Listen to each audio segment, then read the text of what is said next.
Black Star Network is here. Hold no punches. I'm real revolutionary right now. Black power. Support this man, Black media. He makes sure that our stories are told.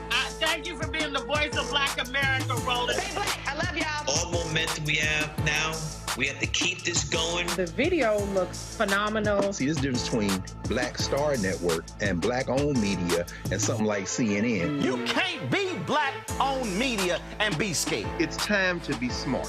Bring your eyeballs home. You dig?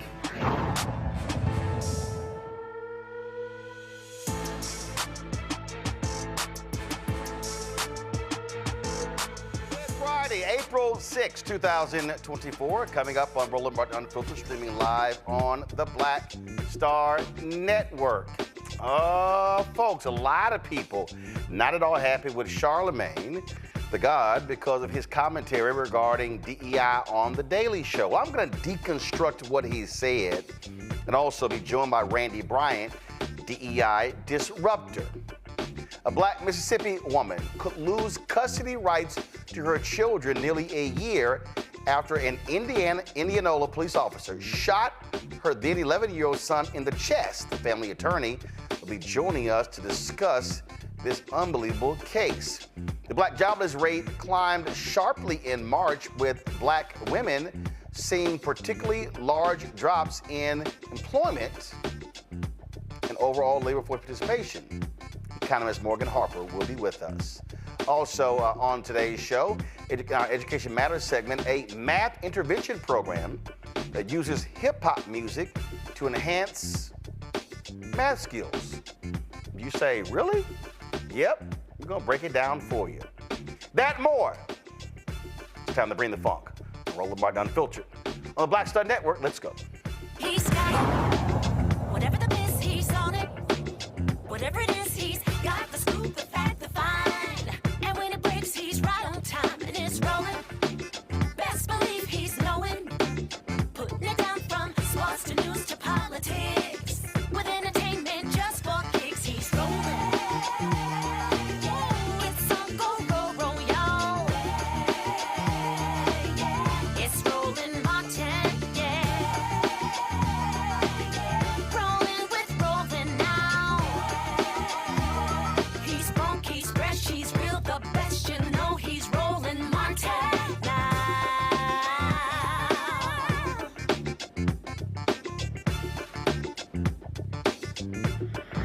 Martin. Folks, May 20th of last year, Nakayla Murry's life changed drastically when an Indianola police officer, Greg Capers, shot him in the chest. At the time, he was 11 years old. The officer was responding to a domestic disturbance call. Now, it was bad enough that Capers did not face any charges related to the shooting, but guess what? Adrian's mother, Nakayla, will be before a judge, folks, on child neglect charges as a result of the May incident. Yeah, seriously. We're absolutely confused by all of this. I'm sure you are as well. Joining us now is Carlos Moore, the family attorney. Carlos, glad to have you here. So I'm confused. How is the mother facing neglect charges when there was a disturbance and the cops were called and her son gets shot? How was she neglecting? Roland, I'm just as confused as you are. I've been practicing law for 22 years. I've never seen such absurdity in my entire career. I mean, she is a perfect, outstanding mother. She has been raising these kids as a single mom for all these years with no problems, and now because a reckless cop shot her son, she risks losing her children. And so we're going to fight vehemently in court on April the 17th for her to retain custody. But it makes no sense. We believe it's retribution for her filing the lawsuit, the multi-million-dollar lawsuit against the city of Indianola and the officer. It's just harassment. So I'm looking at this here. Go, guys, pull it up. It says on count one that on or about May 20th, 2023, in the county, per reporter, a child, Nakayla Murry, got hurt because of the domestic violence between the mother Nakayla Murry, and her boyfriend, John Nolden. On Saturday, May 20, 2023, John jumped on Nakayla. Nakayla called her family member, and they called the police. The police went over to the home. Somebody came running out of the home, and the police shot. The reporter was unsure if the police thought it was John. The reporter stated that this was a result of the mother and boyfriend domestic violence that had been happening for years. John assaults the mother in front of the kids. The reporter wanted someone to check on the children because something worse can happen next time. Okay, I'm still utterly confused by here. So they are blaming Nakayla for being beaten? That's what it sounds like, and she was not even beaten on May 20th. She let the ex-boyfriend, the father of her daughter, in, and he was becoming more and more irate, and she knows how he gets when he's fully angry. So before he could get fully angry, she threw the phone or passed the phone to her son and told him to call the police, thinking that would be protecting the family instead of escalating the situation. She had no idea the police would come in and shoot her child in the chest. And so John Nolan had not hit her. He had not hit her, but she was trying to avoid him becoming more irate and doing something later. So she called the police, or had the police call. And again, I'm sitting here reading this, and the reason I'm completely confused, because they also say in count one, again, pull it up, please. They also say in count one, as they're describing what happened, they said the police went over to the home, quote, somebody came running out of the home and the police shot. One, this is nuts. We actually saw the body cam footage. When the officer came into the home, he was ordering people to come out of the room. The young man, Adarian, the young boy, Adarian, he walks out. He didn't come running out. This officer reflexively fired the shot at him. We actually saw it. So who's actually saying they just came running out and the cop thought it was John? I believe it's a nosy neighbor that does not know what he or she is talking about. They were not there, and clearly they did not see the boyfriend, the ex-boyfriend, beating Miss Murray, so that's a lie. And so I don't know why we would have a case based on somebody's allegations that was not there, who was not an eyewitness. And so was this report, it says here it was Sunflower County, and the prosecuting attorney is Gwendolyn Jemison. So is this who's pursuing this? I'm just trying to understand what's going on here. Yes, Gwendolyn Jemison is the county attorney. She is the youth court prosecutor, and she is the one that is will prosecute this case and is pushing it. And so I believe she needs to turn back. She needs to think carefully about what she is doing and pursuing, because this is unjust. This lady has suffered enough, and she does not need to add insult to injury. Yeah, she's a county prosecuting attorney. We're on the website, and that's her photo right there, because on the website there's no photo. Matter of fact, her photo is the only one that's not there. So it's sort of like how you got everybody else, but you don't have her. So so is she the one pursuing? So like, whose decision is it to pursue this?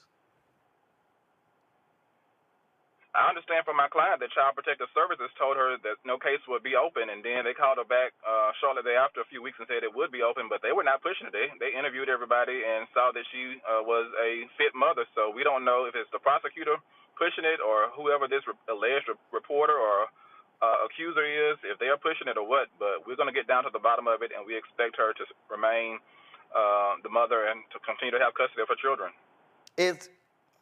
We did reach out to Gwendolyn Jemison. She did not respond to us. So does she have a boss, or is she the decider as to who to pursue these cases? She is an elected county prosecutor, so the citizens are her bosses, and so they could vote her out of office if they're not pleased with her actions. All right, call us more. We appreciate it, bro. Thanks a lot. Thanks, Roland. I want to bring in my panel right now to try to make sense of this. Michael Imhotep hosts African History Network show out of Detroit. Matt Manning, civil rights attorney out of Corpus Christi. Kelly Bethea, communication strategist out of D.C. Matt, what the hell? Yeah, this is really stupid. This is a prosecutor using her power the wrong way. One thing I wanted to break down for the viewers very quickly, the law in Mississippi is apparently the same as here in Texas. And to take away somebody's parental rights, the judge has to be shown or has to find by clear and convincing evidence that it's in, quote, the best interest of the child. The reason I tell you that is termination of parental rights is one of the civil actions, so meaning not criminal, where at least in Texas, you're entitled to the appointment of a lawyer. So these are very serious cases, obviously trying to take a child away from their parents, and even more than that, trying to take away the parent's right to be the child's parent legally. So that means that their relationship is legally severed. I tell you all of that to say, what I see very often with CPS cases, which is the same thing we call it here, a lot of times the prosecutors are motivated by the same political things that motivate, sometimes criminal indictments and sometimes just seeking justice against people in a high-profile situation.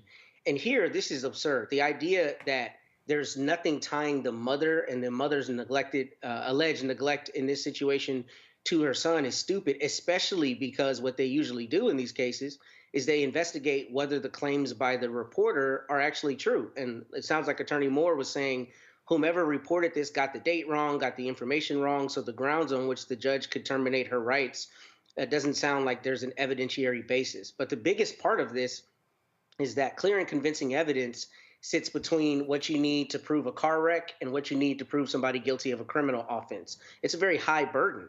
And for them to even bring this case makes no sense, because normally what CPS does is they'll do what's called a safety plan. They'll institute a safety plan to make sure the child is safe, that the parents are taking whatever remedial actions they think are appropriate. They don't jump all the way to trying to take a child away from a parent whom they've had no prior contact with. And what I thought he said was especially important in this case is CPS is the agency that determines whether the child is safe or unsafe, right? But the prosecutor is the one to whom they bring the evidence. So generally, if CPS is saying, we don't think there's a case here, the prosecutors don't go forward with the case. So it makes me wonder whether this prosecutor has some reason to be advancing a case that the agency itself doesn't think should be advanced, because that's not normally what you see. But the bigger issue is this woman's child was shot, and the whole world now knows her son was shot. It doesn't make any sense to try to then, die on this hill where you take away her parental rights, which are among the most important rights you get as a person legally, right? The right to legally have a relationship with and parent your child. So I don't know how she thinks she's advancing any cause of justice with this. And I would hope that someone in her office counsels her to let this case go. I'm just sitting here, Kelly, absolutely confused in how you can read this count and they blame the mother, saying the mother is putting the child in harm's way because of the actions of this man. I mean, we know the reality, the history of domestic violence. We know women that have stayed with boyfriends or spouses who have been the victims of domestic violence. So you blame her, not him? Yeah, I mean, I wouldn't blame anybody in this situation per se, except the cop that shot the 11-year-old boy, because the cop is the one who presented the danger. As if I recall correctly, based off of what I just heard from the counselor, as well as what I've read, she was being proactive in calling the police to protect her child from this man who had yet to do anything, but because he had a history of it, she was being proactive in ensuring the safety of her child.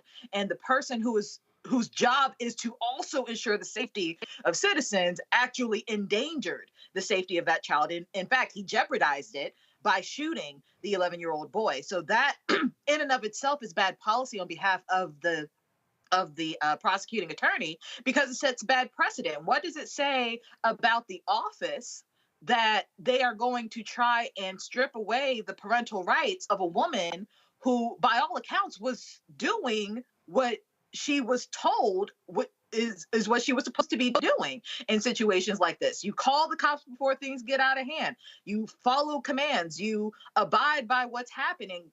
By all accounts, the family did that, yet and still, this little boy almost died because of an extension of the attorney's office being law enforcement. So it's more aggravating than it is confusing, because it just seems like a bad policy precedent to accuse and basically demonize the mother for something that a police officer did. Michael, I mean, I'm sitting here like flabbergasted at this in terms of what happened here. And I'm just sitting here going, okay, so this makes no sense. And I still go back to the shooting. I don't know how in the hell nothing happened with this officer. We saw it. He is ordering people out of the room, and the moment he sees this boy, boom. Right.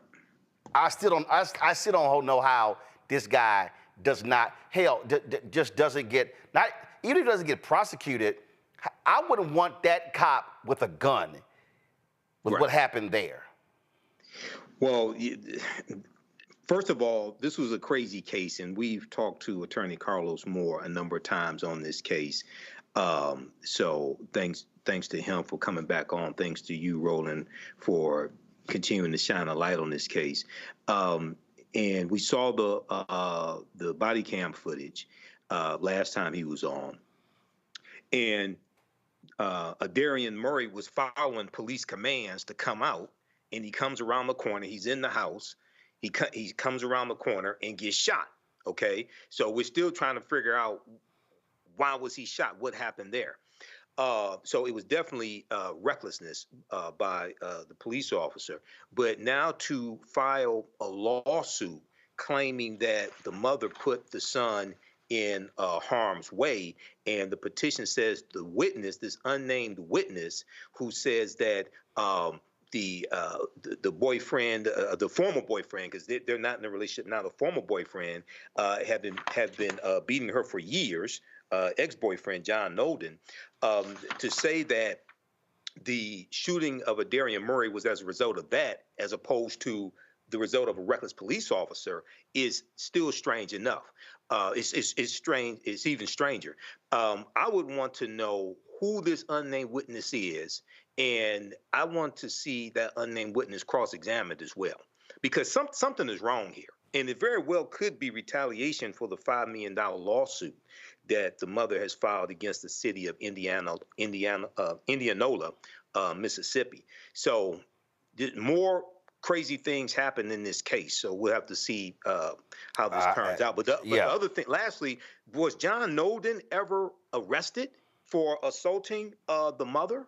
Not to my knowledge. So, but it goes to show you how crazy this is. So, this prosecutor, Gwendolyn Jemison, you got some answering to do. So we will hopefully this does not move forward. All right, folks, hold tight 1 second. I got to go to a break. We come back. We're going to stay in Mississippi about how the Department of Justice is overseeing a department there when it comes to notifying the next of kin. You would think that's basic, but the DOJ has to get involved. So we'll talk about that. March jobs report also on the show.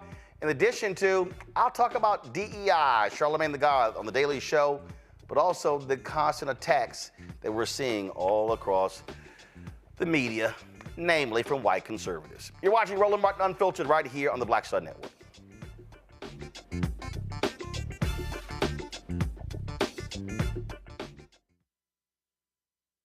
Fanbase is pioneering a new era of social media for the creator economy.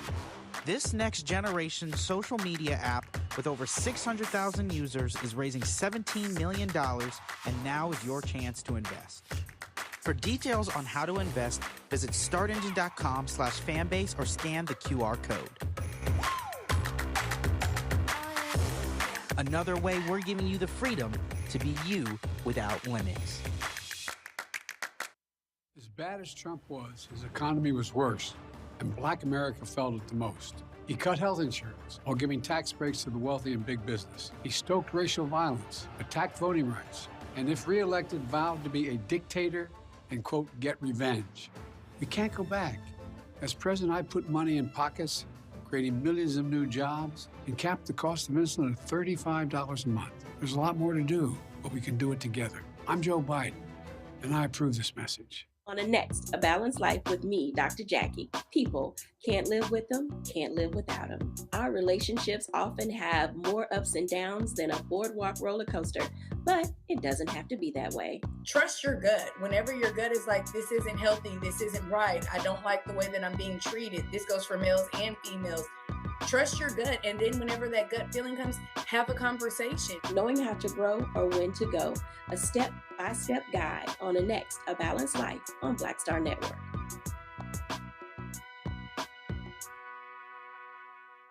Bruce Smith, creator and executive producer of The Proud Family, Louder and Prouder, and you're watching Roland Martin Unfiltered.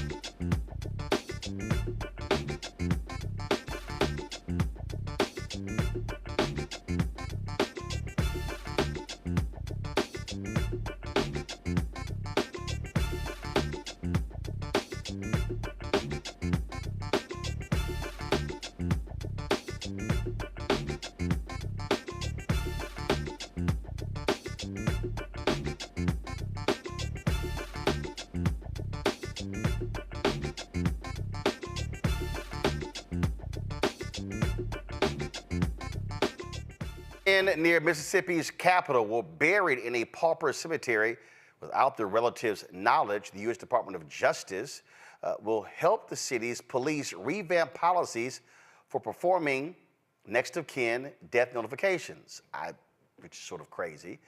The DOJ found lack of timely next of kin death notifications resulted in deceased individuals receiving paupers' burials in unmarked graves in Hinds County. That's where Jackson, Mississippi is.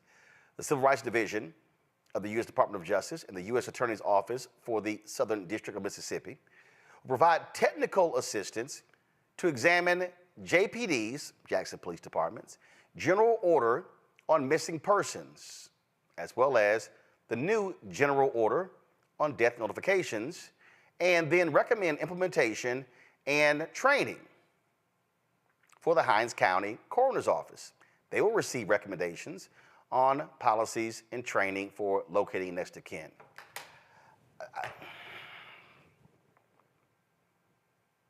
I don't understand, Michael. You need the federal government to come from D.C. to say, here's how you notify that the loved one has passed away. Yeah, Roland, this really sounds like some incompetence here, and possibly some indifference as well. This is the first I've heard of something like this. Usually with a job like this, there's training. You know, I used to work in a job where we did work with the coroner's office here in the county of Wayne, which is the county that Detroit is in. And there's the medical examiner's office. So there's training that you go through with those various jobs, even if you're on the truck that goes out and picks up the dead bodies. There's training that you go through, and there's a process that you go through in notifying the next of kin, okay? So you learn that. Basically, anybody knows that if they worked at a medical examiner's office. So for the U.S. Department of Justice to have to come in and teach these people how to notify the next of kin is really strange. But there's an irony also here, because these former Confederate states always are against the federal government coming in and intervening in their affairs.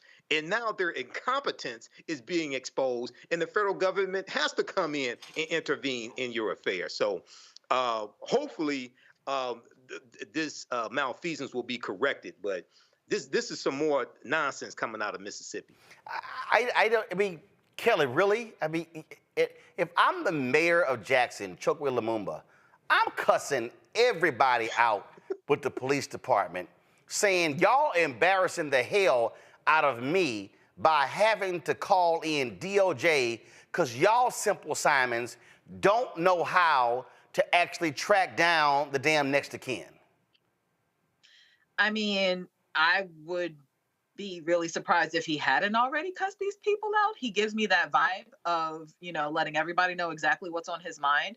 But nevertheless, I cannot recall a time where, by and large, Mayor of Jackson notwithstanding, that the powers that be in Mississippi gave a damn about Black bodies, living or dead. So seeing something like this, reading about something like this is not all that shocking and surprising to me. If anything, is just furthering the disappointment I have in the government of Mississippi and Mississippi as a state as a whole. It is unfortunate that, they cannot, undig their heads from, prior to 1865 and realize that Black people are citizens, whole citizens, and that we matter, and that we have families who care about the loved ones who have passed away. Certainly, we would want to know when they pass away and where they are buried. And clearly that's not the case with the people who need federal support in learning how to do that. I just don't. I have no words, Matt. Well, my fellow panelist had the best words, but I'll tell you, Michael, this is indifference. This is not incompetence. Seems like a pretty simple thing to be able to do, and most government agencies have some mechanism for doing this. I think the positive part of this, though, is even though it's not DOJ's purview to do it, I think it's very smart for the Civil Rights Division to come in and to provide this information and to basically get the political benefit of saying, well, you guys are either not doing this or are inept at a point where you can't do this basic function. So we're going to show you how to do it and implement the best practices. And I don't say that to be cynical. I say it to say that's what we should hope for, is that some government agency steps in where they see a lapse in service and they provide services to the people that need it. But this, I think, shows indifference, because most government agencies have a way to do this, to track this down. And, they give a pauper's funeral when they really cannot find the person. But I suspect basic efforts would allow them to do that here. So I'm glad somebody is doing it to give these families some semblance of dignity when they lose someone. And I'm going to keep reminding people who somehow forget this. There is a stark contrast between the Biden-Harris Department of Justice and the Trump-Pence Department of Justice. Right. Under Trump and Pence, first Jeff Sessions and Bill Barr made it clear that they felt that there was too much federal intervention in local police departments because that was hurting the morale of the police officers. They literally said that. They didn't want patterns and practices investigations. Under Trump-Pence, there was one patterns and practices investigation of local police departments. There's almost a dozen under the Biden-Harris Department of Justice. Now, I think Attorney General Merrick Garland has been slow as hell, obviously, on the prosecution of Donald Trump when it came to these January 6 rioters, things along those lines.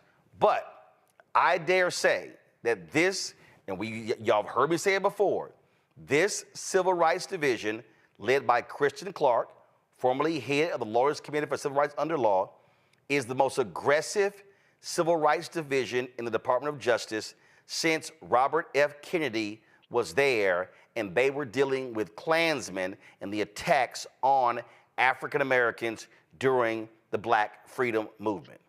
And so folk need to understand that when you are making your decision as to who you vote for, this is a part of it, because the president picks the attorney general, and the policies of the president and the attorney general is what is carried out in the Department of Justice. So feel free to mess around come November, but I can tell you right now that a Donald Trump Department of Justice will not at all care about Black lives, Black folks who have been beaten, Black folks who have been left in paupers' graves. They will not care. So take that under advisement when you go vote. All right, when we come back, jobs report is out in March. We'll break down exactly what those numbers look like overall for African Americans. And y'all know the right wing is already losing their mind. Matter of fact, they've been beside themselves for almost, 3 years. Don't forget, support us in what we do. You can join our Bring the Funk fan club. Your dollars make it possible for us to cover the stories that we do. So please support us. Allows for us to also with our staff and everything that involves with doing this show, but not just this show, the network, of course, Roger Muhammad's Daily Show. We've got weekly shows from Deborah Owens, Jackie Hood Martin, Stephanie Humphrey, we got Dee Barnes, Dr. Greg Carr, plus, of course, Rolling with Roland, our long-form interview show as well. And so your resources go a long way to making all of that happen. Send your check and money order to P.O. Box 57196, Washington, D.C. 20037-0196. Cash App, $RM Unfiltered, PayPal, R Martin Unfiltered. Venmo is RM Unfiltered. Zelle, Roland at RolandSMartin.com, Roland at RolandMartinUnfiltered.com. And don't forget to get the Black Star Network app, Apple phone, Apple TV, Android TV, Roku, Amazon Fire TV, Xbox One, Samsung Smart TV. Back in a moment. Terry and I, we couldn't play in the white clubs in Minnesota. It felt like such a, strength through adversity type moment that I think Black people just have to go through. We have to figure it out. Right. We make lemons out of lemonade. But there's a reason we rented a ballroom, did our own show, promoted it, got like 1,500 people to come out. Clubs were sitting empty. They were like, "Where's everybody at?" And they said, "They're down watching the band you wouldn't hire." So it taught us not only that we had the talent of musicians, but we also had to have the talent of entrepreneurship. It wasn't like a seat at the table. It's like, no, let's build the table. That's right. We got to build the table. And, That's right. And that was the thing. And of course, after that, we got all kinds of offers. Of course. Right, to come play in the clubs. But we didn't do it. We said, "No, we good." No, we're good. We're good. And that's what put us on a path of national. And of course, when Prince made it, then it was like, okay, we see it can be done.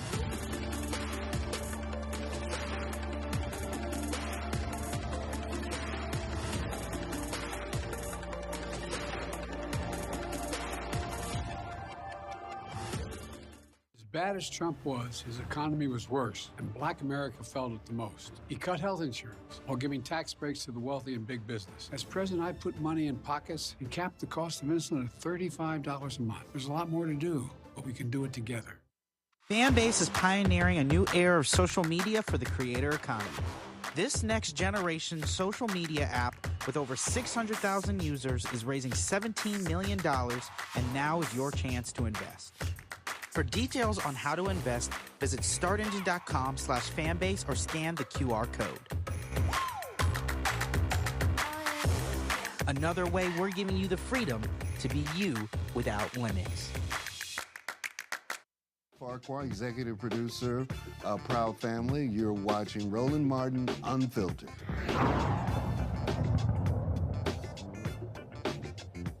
All right, folks, welcome back to Roland Martin Unfiltered. First Friday of every month is when the jobs report comes out, and the first quarter ended with an increase in job creation. The workforce saw 303,000 jobs added, despite high interest rates, inflation, and growing household financial stressors. Now, the overall unemployment rate dropped 0.1 of a point, going from January 3.7, went up to 3.9 in February, down to 3.8 in March. The unemployment rate for African Americans soared over a point, while the rate for Black women saw a dramatic jump. But so you see, January was 4.8 for Black women. In February, it dropped to 4.4, and it went up to 5.6 in March. Now, when it comes to Black men, this is what the rate looks like.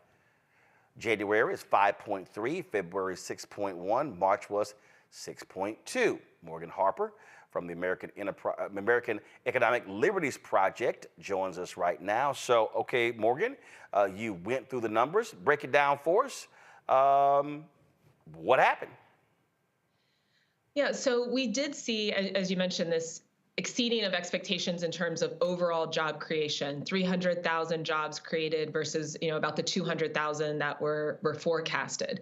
That's a good thing. But then we start breaking down these numbers a little bit, and I'll say in the positive category though. So that's positive in the overall number. Then we also saw that wage growth stayed consistent. Wages aren't increasing greatly, so that's making a lot of folks feel like, okay, we're not seeing the inflationary pressure, because if wages were going up, then there would be the risk that employers are also going to have to start increasing prices to cover those increased labor costs. So that's feeling steady as well. And so, overall, the health of the economy is strong. But as you were saying, you break down the numbers a little bit, the picture among Black Americans is quite different.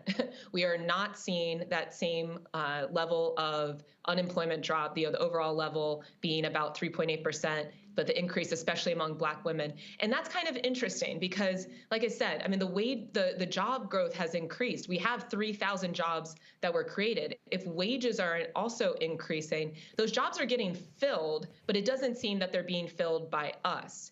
And, it's hard to conclude anything, too much from just 1 month to 1 month in comparison. We have to continue to monitor this, but it is not a good sign if the rest of the country, white, Hispanic, Asian, is going in the direction of having higher employment rate and labor force participation, and we're actually seeing increase in unemployment and people just dropping out of the labor force altogether, which for this month was the trend among both Black women and Black men.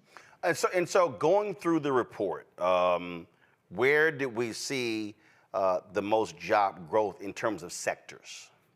So we're seeing that this job growth was being fueled by leisure and hospitality, government, and the healthcare sector. And that's what's also interesting. I don't know what you think, Roland, but I would have expected that those would be sectors where we would see more employment within our community. And so again, it's just 1 month. Sometimes the job growth numbers, even that overall number of 300,000 is adjusted based on what the report says, in this day. Next month, they might have to forecast that down a little bit. But that is a little bit surprising to me. And I haven't seen anything with someone that has a very compelling explanation of what's going on there.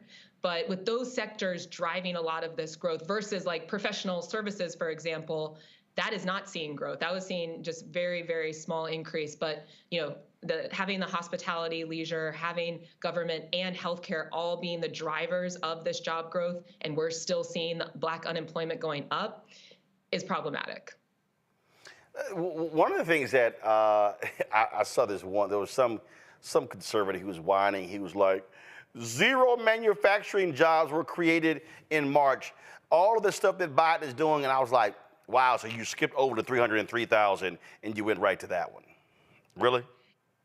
Yeah, and in the top line number, of course, that's quite relevant here, especially when we're looking at the outcomes from this administration, is that there have been over 15 million jobs created. Let's not forget that in the depths of 2020, we saw that there was, in 2020, when there was a different administration at the helm, over 16% levels of Black unemployment. And so, that's a bit disingenuous.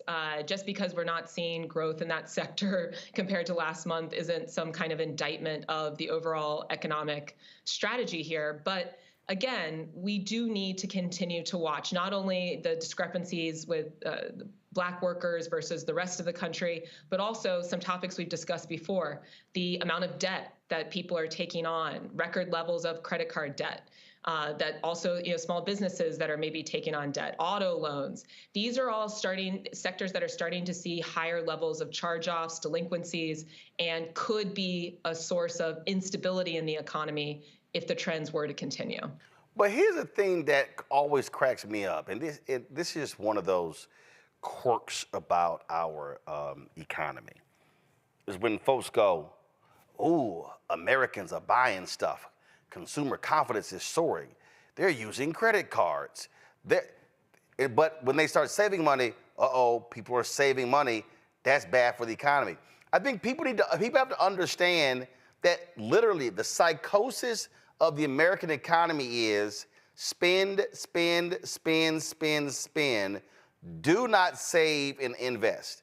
It's all it trips me out all the time when you listen to these financial networks and you listen to these folks talk about the economy, they really freak out when people save their money and don't spend it all.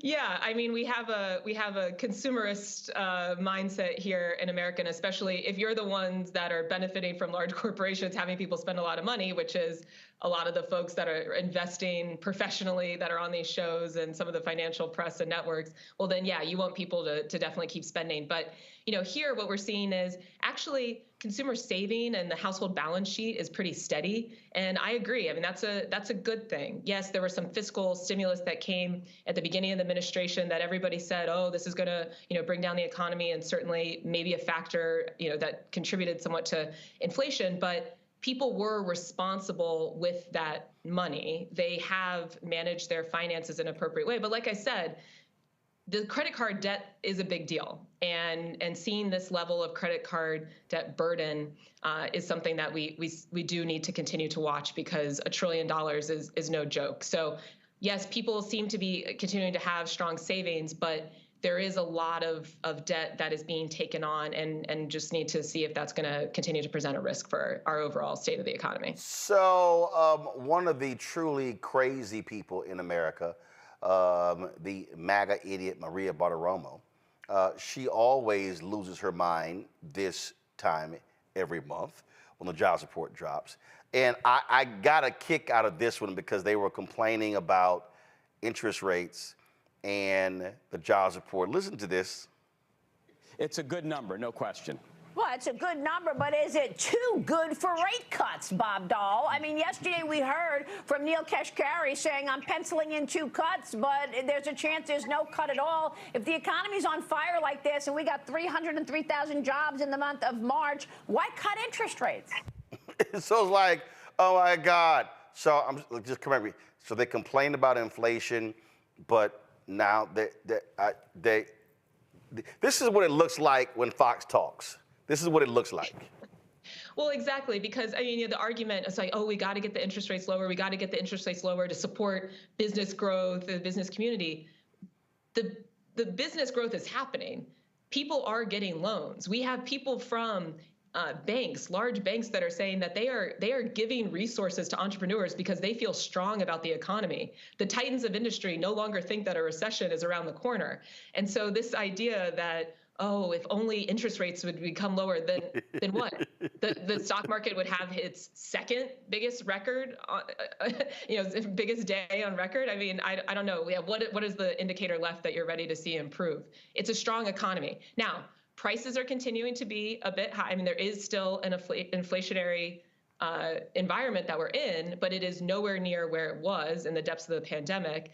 And I do think that, and we've talked about it. I mean, we need to continue to watch some of these other indicators just of the debt. As someone who previously worked at the Consumer Financial Protection Bureau, that's an area that I'm always very focused on. But from every traditional indicator, especially that the business community is worried about, the economy's booming, and there's really no source of complaints, except for if you're on Fox News and you got to find something to hate on, I suppose. Last question before I go to my panel, and that is when we're looking at this report, we're talking about the economy, and when you talk about those prices, these corporations are still jacking prices up. One of the things that one of the critics say, well, you know, these are simply jobs that were just gonna get replaced because of the pandemic. But that's not true. So they're saying that in response. Well, no, they're saying you can't credit Biden, Harris, you can't credit anybody else because these are just jobs that were that were just going to come back regardless after the pandemic when people got laid off. Now, and that's just true. Yeah.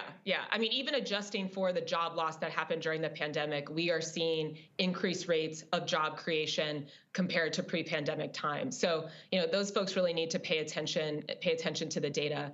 And overall, I mean, you know, we're not just talking about, today we're talking about the jobs report, but there are a lot of other things that are being done to also address inflation that will take a little bit of time to come to fruition. Example, I don't know if you all have already discussed, that NAR settlement that happened, the National Association of Realtors, and just like brokers' fees and all of that. Mm-hmm. That's an area that now we know the Department of Justice is looking into, about how much money, people might have been losing in just the selling of a home. And especially if you're, if you're in the business of flipping homes, or if you have multiple properties, like that can add up, right, over the course of your life in terms of how many fees you're paying.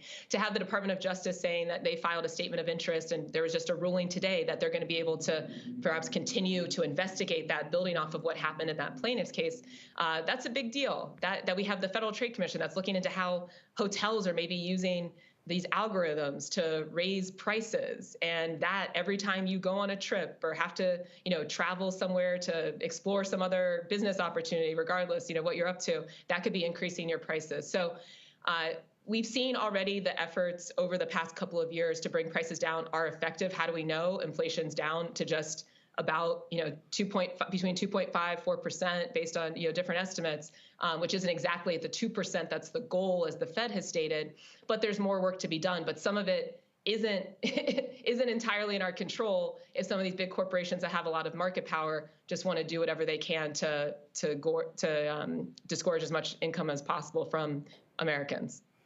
Questions. Kelly, you first.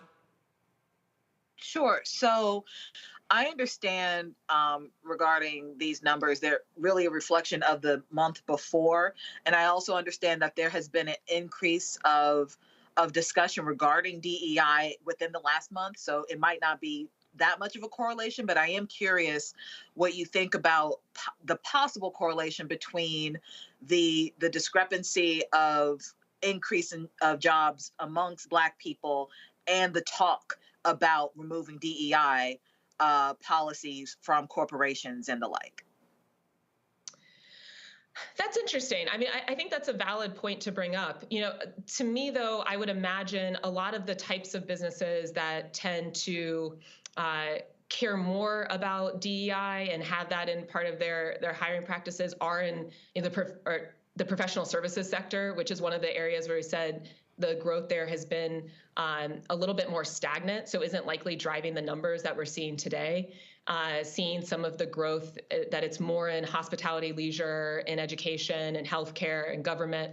I wouldn't expect those sectors as much to be beholden to, or not beholden, but embracing some of the hiring practices that are more focused on diversity and inclusion. But who knows? I mean, that's a fair question. And look, I mean, based on the discrepancy between the unemployment rate of Black Americans and every other group that is being recorded, if this trend continues, then this seems like the type of thing that should garner special attention, that you should be looking a little bit further under the hood and tracking some of the employment practices, because the jobs are there, the jobs are being created.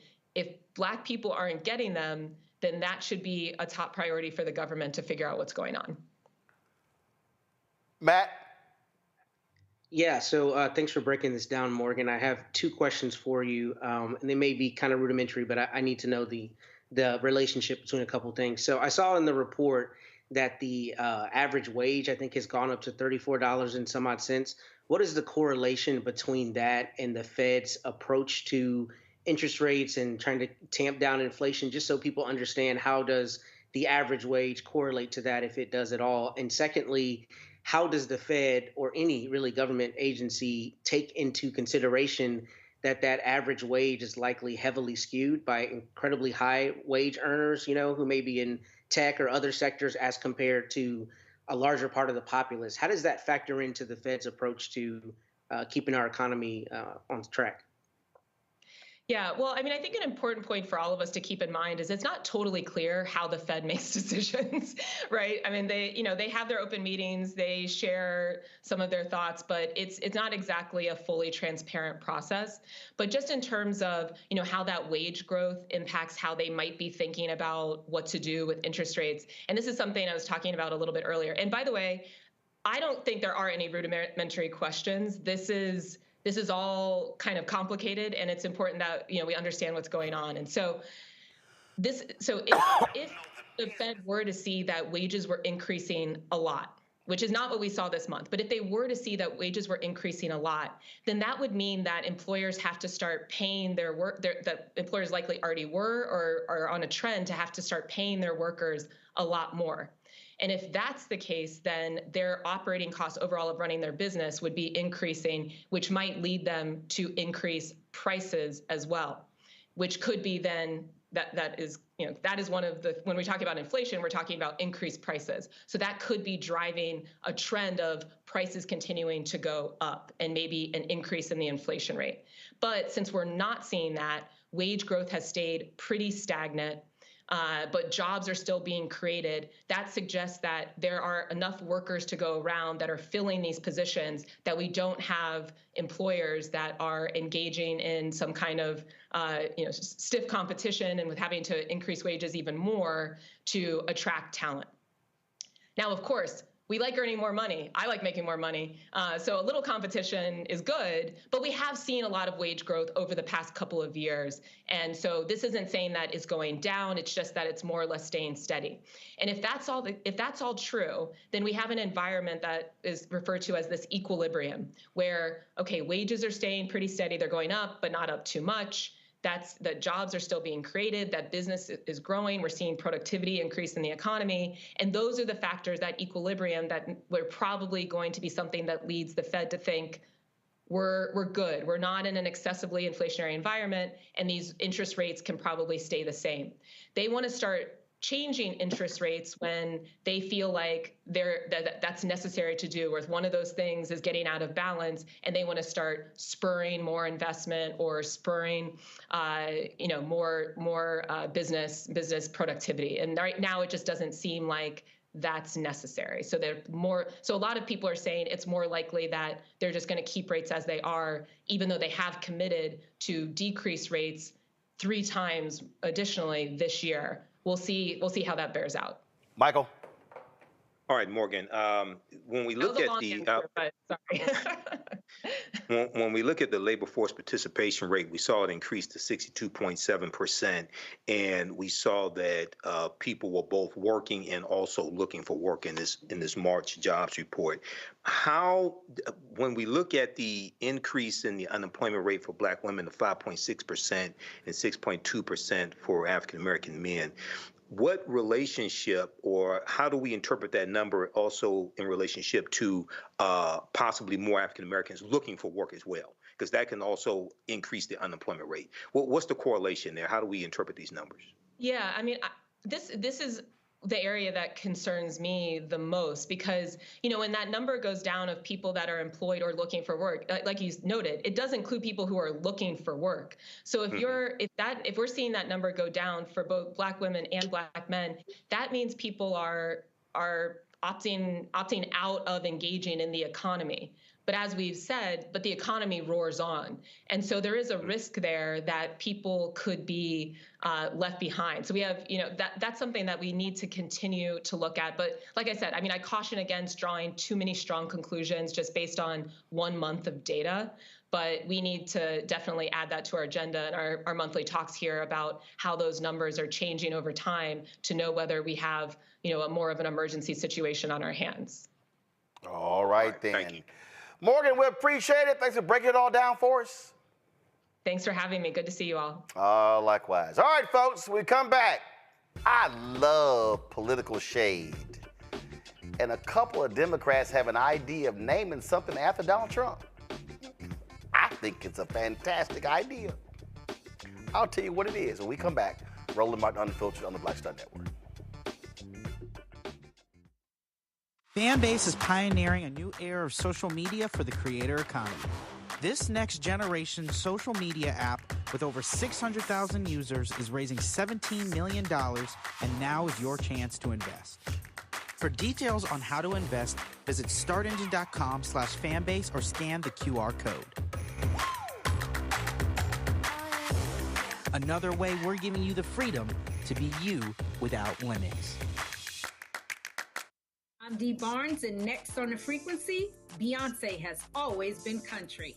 We're talking to music, pop culture, and politics writer Taylor Crumpton about her new article on Beyonce's new country songs and how country music has always been part of Black culture. Since the release of Texas Hold'em in 16 Carriages, there has been a definition of what Black country music is and a definition of what white country music is. White country music historically has always won the awards, have always got the certifications. Black country music has not. This is a conversation you don't want to miss. That's next on The Frequency on the Black Star Network.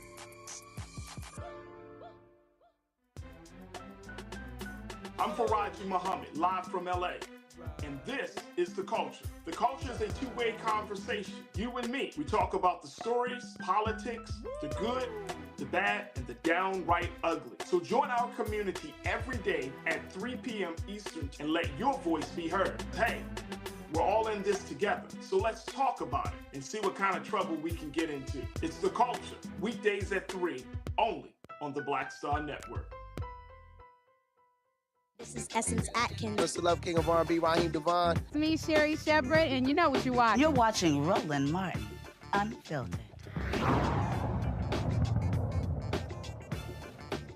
So earlier this week, some Republicans in the House said, hey, let's rename Dulles Airport, which is in Northern Virginia, suburb of D.C., after the Orange Man. Well, a couple of Democrats said, we have a better idea. Go to my iPad, Henry.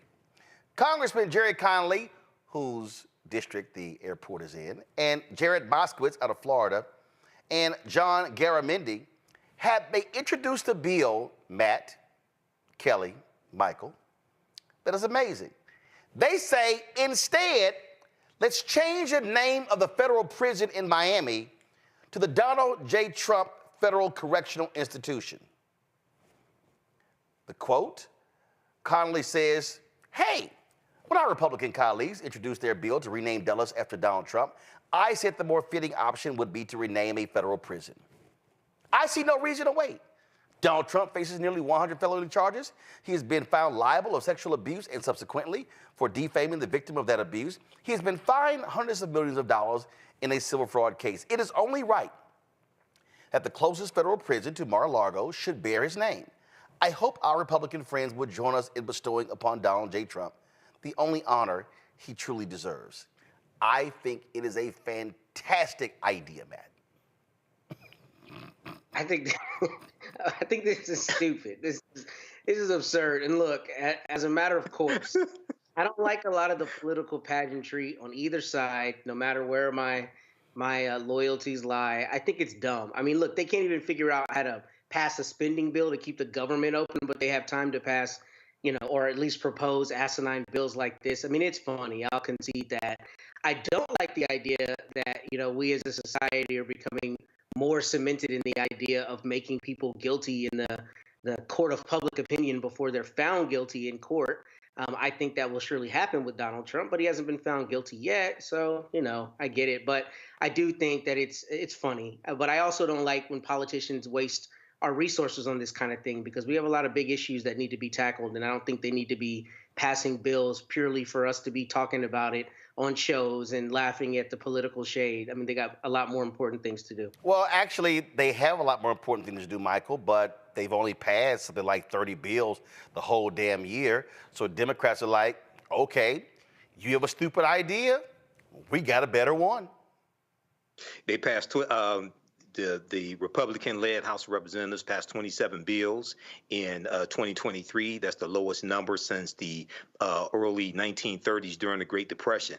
This is a great idea. Mr. Law and Order is going to have a prison possibly named after him. Now, Donald Trump loves to slap his name on everything else. Okay, whether it's a Bible, whether it's steaks, whether it's water, whether it's Trump Tower, whether he likes to sign his name on stimulus checks and make people think that they came from him. So I think this is a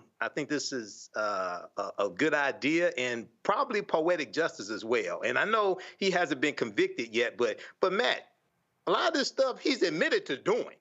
He admitted to taking the documents. He said he wants his documents back. He lied and said the Presidential Records Act of 1978 said he could take the documents and keep them. Okay? They were in his drawer. He didn't say he didn't take them. So a lot of this stuff, when you listen to him, a lot of this stuff he's admitted to doing. He's just too stupid to realize it. Name this after him. Maybe he'll go to this prison. I mean, obviously, Matt, go ahead. I'm sorry. I was gonna say, Roland gets mad at us when we take the show over, so I don't want to get in trouble, but I will. No, go ahead. The show over. That case. That's the case that I thought imperils him the most, frankly, because not only did he keep those documents, his team conferred with the government multiple times, and then there's evidence that he colluded with somebody that he's charged with. I can't remember the gentleman's name to keep those documents away from the government. So I think that case really of justice.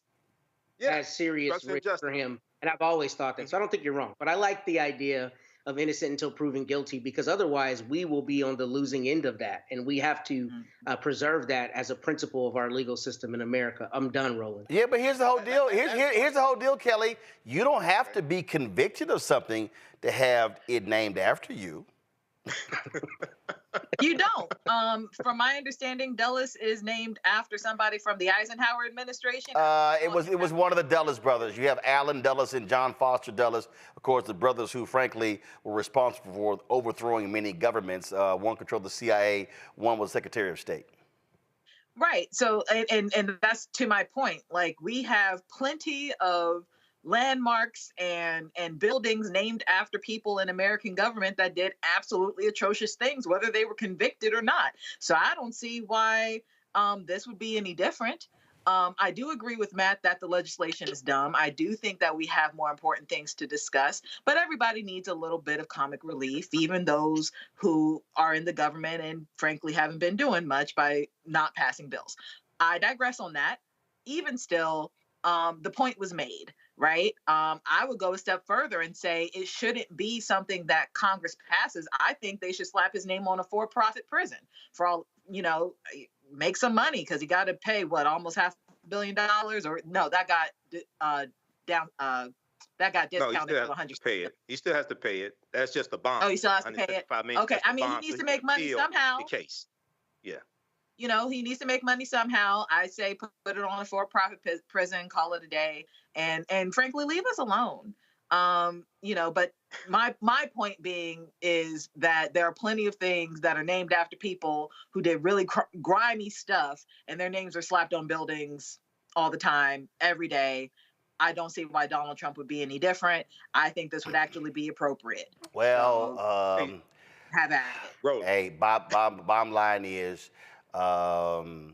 he's an idiot, and yeah, they're just having fun with it, but it was an equally stupid idea to name the airport after him because he's absolutely out of his mind. All right, I gotta go to a break. We come back.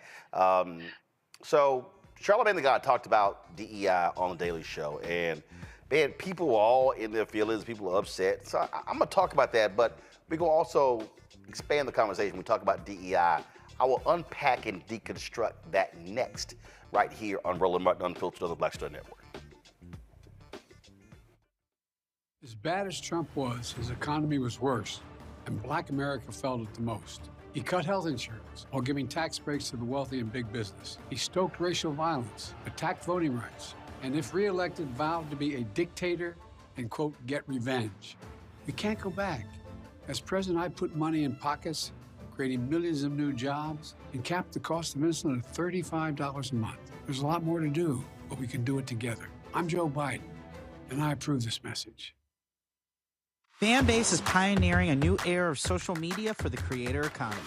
This next generation social media app with over 600,000 users is raising $17 million, and now is your chance to invest. For details on how to invest, visit startengine.com/fanbase or scan the QR code.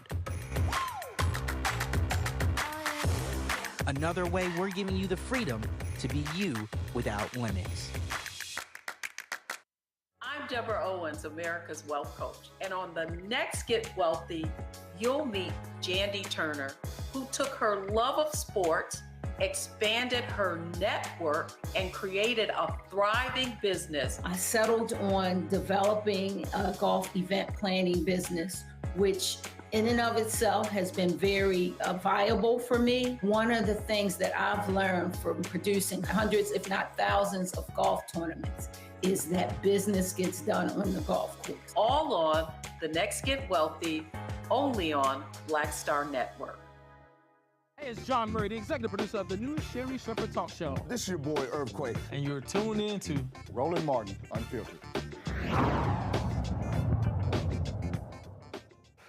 All right, so yesterday was crazy busy. I'm sitting there in the middle of a move to another house, and man, we were busy with April 4th, the 56th anniversary of the assassination of Dr. King. And so folks started with texting and calling me. Then I saw social media, and all these folks were talking about Charlamagne the God and being on the Daily Show and him talking about DEI. And I was just like, okay, y'all, I've been busy. So I looked at it 2 or 3 times today, and we've talked about some of these things before that he laid out in it. And so I wanted to deconstruct it because I do have some thoughts about what was said. So we're going to take it from the top, and then I'm going to walk y'all through this and share some things with you that hopefully you can be more well-rounded and informed about the reality of what we're talking about with DEI. Go. Called Diversity, Equity, and Inclusion, or DEI. It means more fair hiring policies, new anti-discrimination rules for the workplace, and sensitivity training seminars. And the first thing it led to was a shitload of ads. Real progress on diversity and inclusion doesn't happen without real work. Say celebrate diversity into your X1 voice remote to discover curated content today. Every day, General Mills serves the world by making food people love. And inclusion is one of our secret ingredients. At Kraft Heinz, our purpose is to make life delicious. And we believe we can't achieve that without one essential ingredient: diversity. It's diversity that makes life delicious. We're on a 400-year-long journey, and scars don't fade. But neither does hope. Ask your doctor if black people are right for you. That's right. Nobody's buying Vaseline because of diversity. Come to think of it, I don't think I've ever actually bought Vaseline. It's just there. Like, it comes with the house, right? So that's how things stood in 2020, but that was like 15 years ago. Today, when people talk about DEI, it's more likely to sound like this. DEI is just a rebranded version of put on pause. Guys, put on pause right there. All right, so let's unpack this. Now, first and foremost, to understand DEI today, what you have to understand is, how did you even get to DEI? So, and remember, 1968, a report was done. It was commonly known as the Kerner Commission Report. And the report examined the cause of the riots in 1967. And what the result of that report, they concluded, they talked about a lot of issues, and they actually fought back and forth. What they said is there are 2 Americas. There were 1 white, 1 black. And one of the recommendations in the Kerner Commission report was that news media greatly contributed to the riot coverage, so therefore it needed to be diversified. So you then begin to see your first influx of African Americans in mainstream media. That really happened after the commercial. I'm talking about in significant numbers after 1968.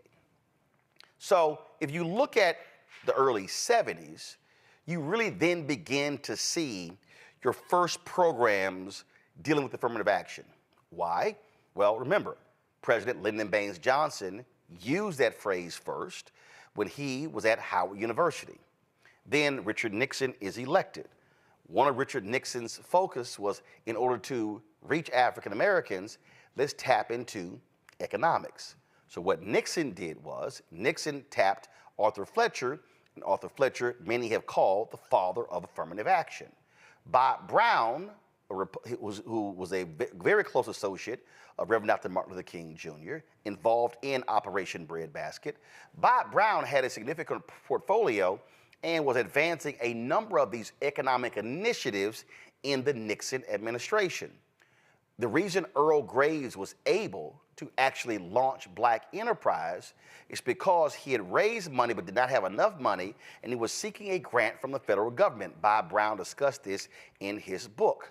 And the Nixon folks were trying to block that grant because Earl Graves had worked for Bobby Kennedy. And Bob Brown was like, the hell with that, give him the damn loan. That's how Earl Graves was able to get the loan to launch what we now know as Black enterprise. And so in the 1970s, you begin to see your first wave of African Americans in corporate America.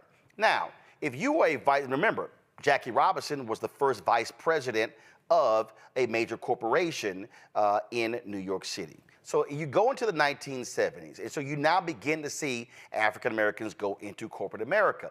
And the problem is that many of these African Americans, the highest that they got was really vice president of community affairs. We call those the Negro jobs.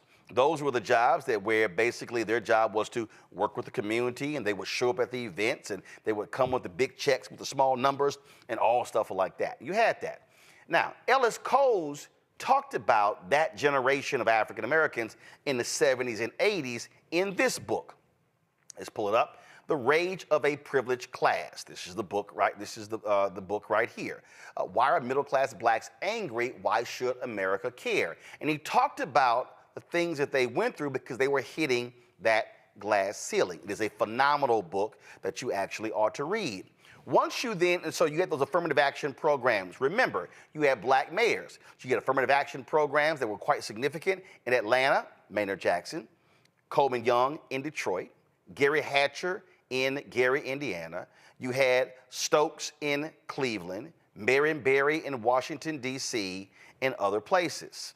Then what happens in 1980? Reagan is elected. So now you go into the 80s. Then you have the Supreme Court decision that then began to limit affirmative action programs. Then you saw a shift from affirmative action into diversity. So what you saw in the 80s, 90s, and the 2000s, you begin to see these diversity officers, chief diversity officers. Then you shift from diversity or chief global diversity officer to DEI, diversity, equity, inclusion, because coming out of the Black Freedom Movement, the focus was on African Americans. Then Title IX hits in 1972, which was about women. And so, who is the greatest beneficiary of affirmative action? White women. So what is known today as DEI is simply the child of the initial affirmative action programs.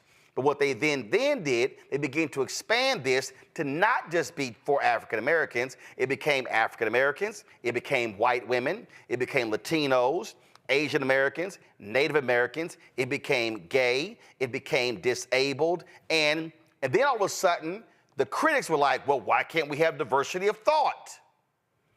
So what was initially programs to target African Americans then began to expand, and so now that broad focus now began to get wide, and all kind of other folks were included.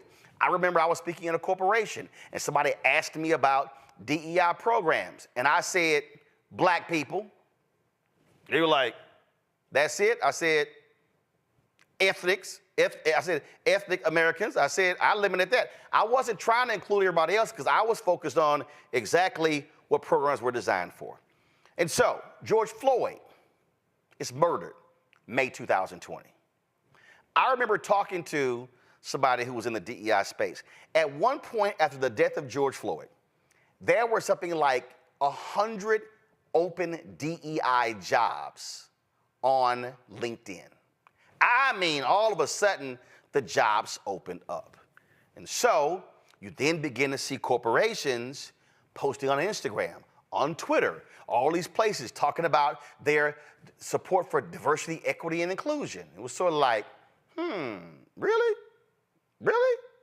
And so you begin to see that. Then you have these commitments of billions of dollars. Stories have been done on these corporations.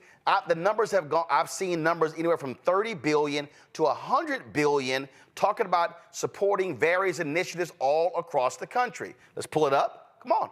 Here we go. Corporate America's $50 billion promise. That's one story. I've seen other stories where it's even higher.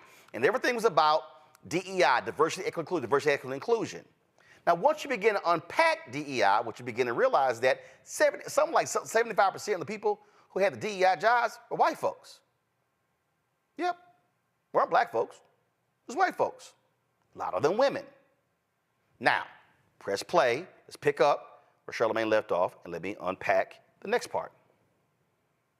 DEI is just a rebranded version of hating white people. DEI, in this case, stands for divisive, erroneous, and insidious. DEI, which stands for didn't earn it. Discrimination, exclusion, and indoctrination. DEI. DEI stands for Dr. Dre, Eazy-E, and Ice Cube. Yeah. Y'all cheering out there, but do you want with attitude coming to your office? These right-wingers are crazy, right? Jesus. But here's the part where you all stop applauding everything I say. The truth about DEI is that although it's well-intentioned, it's mostly garbage, okay? It's kind of Freeze like right there. Freeze right there. Now, understand, from day one, white folks could not stand affirmative action programs. From day one. If you go back into history, they couldn't stand programs after the Civil War. So at every point, you've had this reluctance because they're saying, oh, fine, y'all got some freedoms, but no, we ain't trying to give y'all no jobs. We're trying to give you any housing. And so you had the pushback against affirmative action programs. Then it became, let's get rid of these quota programs. So the folk that you saw, all them Fox News folks, all these anti-DEI people, Christopher Rufo, all these people, these folks have been running their mouths, and you throw in a sprinkle of some black people, some others in there. And they have been opposing these programs because they don't want to deal with white supremacy. They don't want to deal with racism. And see, what they then do is, this is the whole game, and you see it now. Because, the Charlie Kirks of the world. Oh, I'm concerned if there's a black pilot. Candace Owens, all people saying that sort of nonsense. As if we had airplane crashes by white people. See, we're not talking about a significant percentage of people who are in corporate power. We're not. It's largely controlled by white America. Those are just facts. And so critics are going to be critics. They are going to complain about any of these things because they don't want to deal with the underlying issue, which is when it comes to hiring, people pretty much hire who they know. And if all you know are white folks, and if all you see are white folks, and if all you hang out with are white folks, and if you only recruit at schools where there are white folks, then that's exactly who you're going to hire. Press play. The truth about DEI is that although it's well-intentioned, it's mostly garbage, okay? It's kind of like the Black Little Mermaid. Just because racists hate it doesn't mean it's good. And you know I'm right, because every one of you has sat through one of those diversity training sessions and thought, this is some bullshit. And it's not just you. Now, here's the whole deal. When we talk about diversity training, I've been in various programs, and what we have to understand is people don't like to be confronted with their own issues. We love to live in our silos, how we were raised, how we were brought up, and we like to look at the world in a certain way. What we don't want to have to do is consider somebody else's perspective. I remember when I was at the Fort Worth Star-Telegram, and the Maynard Institute was brought in to deal with a training program for us to diversify our sources. And I remember sitting there, and there was a white male business writer, and he was conservative, and he was resisting what they were talking about. And we're sitting there going, but look at who you call. See, for him, he would say, and this is what you hear from white folks today, well, I'm calling the people who I think are well-versed and experts on the topic. Precisely. But the people you're calling, they're nearly all white. Do you even think to call black experts? Do you even think to call black economists? And see, what they would then go, well, I don't understand. Why do I have to call a black economist? You don't have to, but you could call an economist who happens to be black. Because what we see when it comes to how we live and how we work is that that's what folks do. And so if you start looking at contracts, start looking at, well, who's getting these contracts? Well, if the catering company and the legal fees and the architecture company and the engineering company and all professional service, if everybody white, man, that's who getting hooked up. But y'all don't think about it. There's a black an accounting firm, there's a black law firm that can do some of the outside work. No, see, they don't think about those things. And so the reality of DEI, it is forcing people to get out of their comfort zone and say, diversify who we do business with, provide equity in terms of economics, and include other people. But people hate to have to do that because they don't want to be forced to do it, because that means they have to do some work. That means they don't have to, that means they have to now go seek people. I remember Chris Rock complained about the lack of black people on Saturday Night Live. And he said, here's the problem. The white folks at SNL, they keep going to the same place, Second City in Chicago, or they're going to places in Canada. He said, y'all ain't going to the black comedy clubs. Y'all not going to hang out there. And so what he was saying is, if this is all you know, if you're at SNL, you're Lorne Michaels, and this is all you know, you don't even see all this talent over here. You don't even see all this talent over here, and that's the reality of why you have DEI programs. It's not about, oh, I'm hiring somebody who simply can't do it.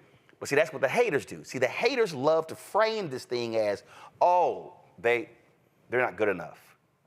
But you noticed, these white folks who criticize DEI, they never, ever seem to question incompetent white people, because they operate from the basis that they're naturally qualified. And they never assign their racial identity to them getting hired. So they'll say, well, we had to hire a black person. We had to hire a black lawyer. We had to hire that. But you hired all these white folks. What do they all have in common? That's what we're now seeing with the criticism of DEI. Plush play. And it's not just you. Over 900 studies have shown that DEI programs don't make the workplace better for minorities. In fact, it can actually make things worse because of the backlash effect. Yeah. Okay, so this is where I have a fundamental problem with what Charlamagne said there. Because this notion that, well, it makes it harder in the workplace because these people don't like it. I don't give a shit if they don't like it. I don't care. Because the fact of the matter is, it does matter. And when you listen to all of these haters, they're actually lying. This, folks, is from the Pew Research Center. You see, May 17th, 2023. Workplace diversity and equity and inclusion efforts, or DEI, a majority of Americans employed, 56%, say focusing on DEI at work is a good thing. 6 in 10 Americans, 61%, say their company or organization has policies that ensure fairness in hiring, pay, or promotion. 52% say they have trainings or meetings on DEI at work.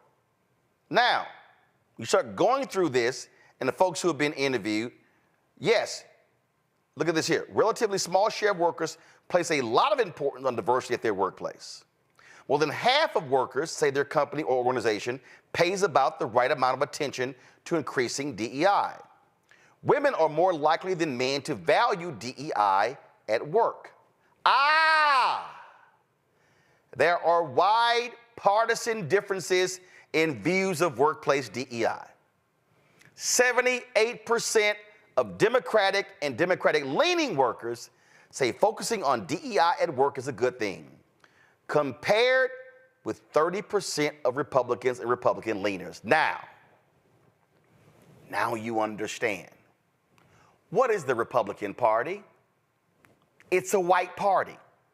President Herbert Hoover was a leader of what was called the Lily White movement, where Republicans who came out of the radical Republicans after the Civil War aligned with the KKK to suppress black people. It was called the Lily White movement.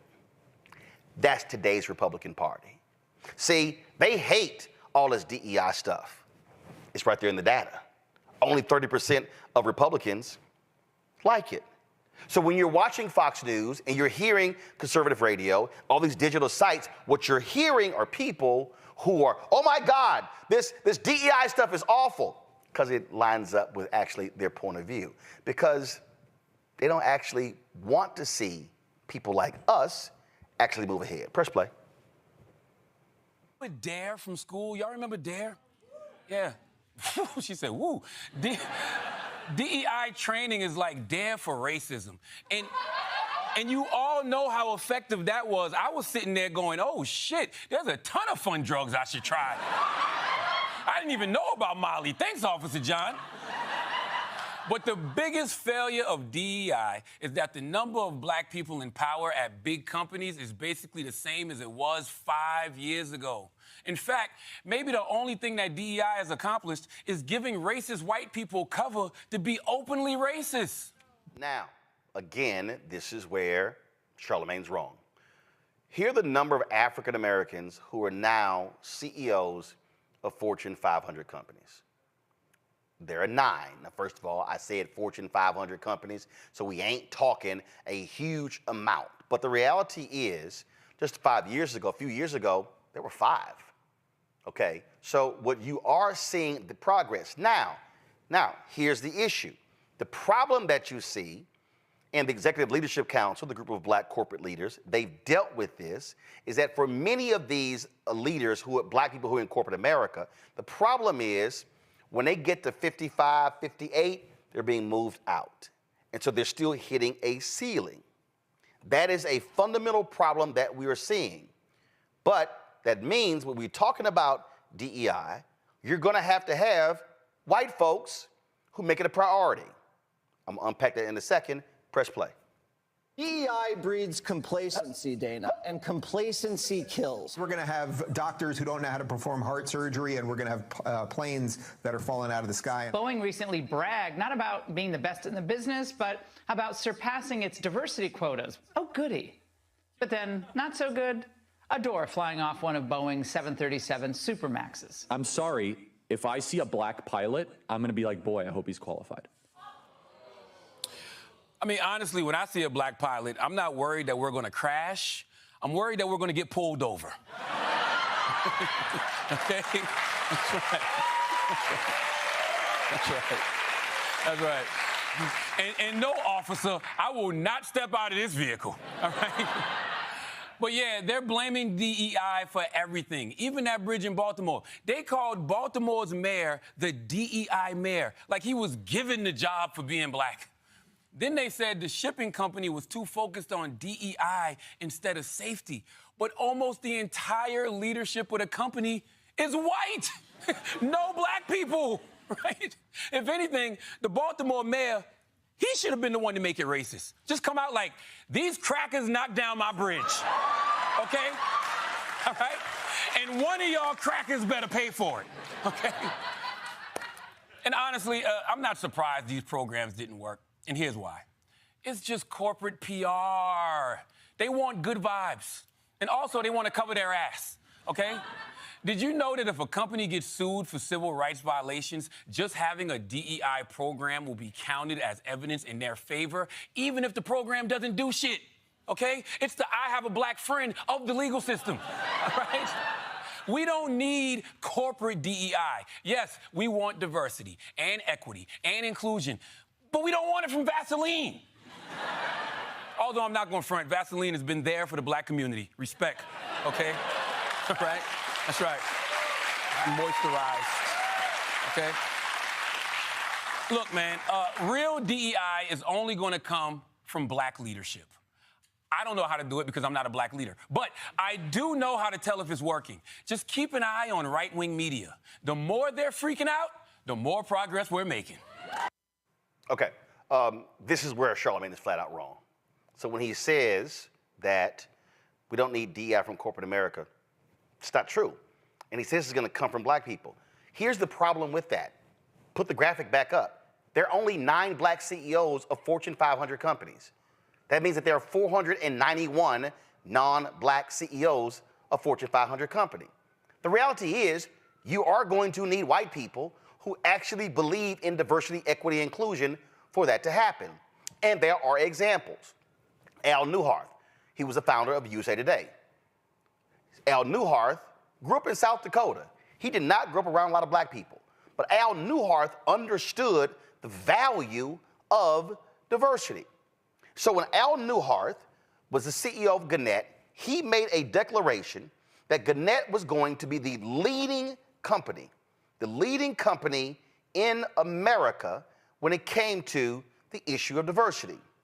I had a syndicated column with Creator Syndicate. And when Al Newharth died in 1989, this here is exactly what I wrote.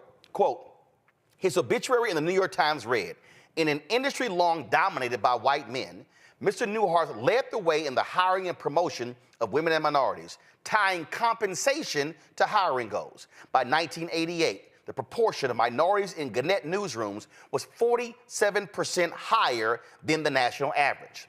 Women accounted for nearly 40% of the company's managers, professionals, technicians, and sales agents, and an unheard of quarter of its newspaper publishers. In Al Newhart's book, Confession of an SOB, he actually wrote that when he launched this particular initiative, that people were angry. Folks were upset with him.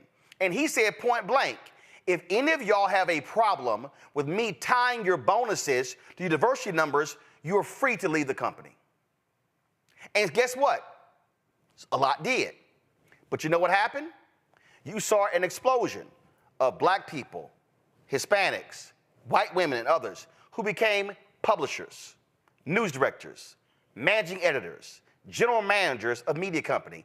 And guess what that did? That forced all the other media companies to go, damn, we about to lose our minority talent, so we now got to change our programs. So guess what happened? Knight Ridder, Cox, and the others began to change.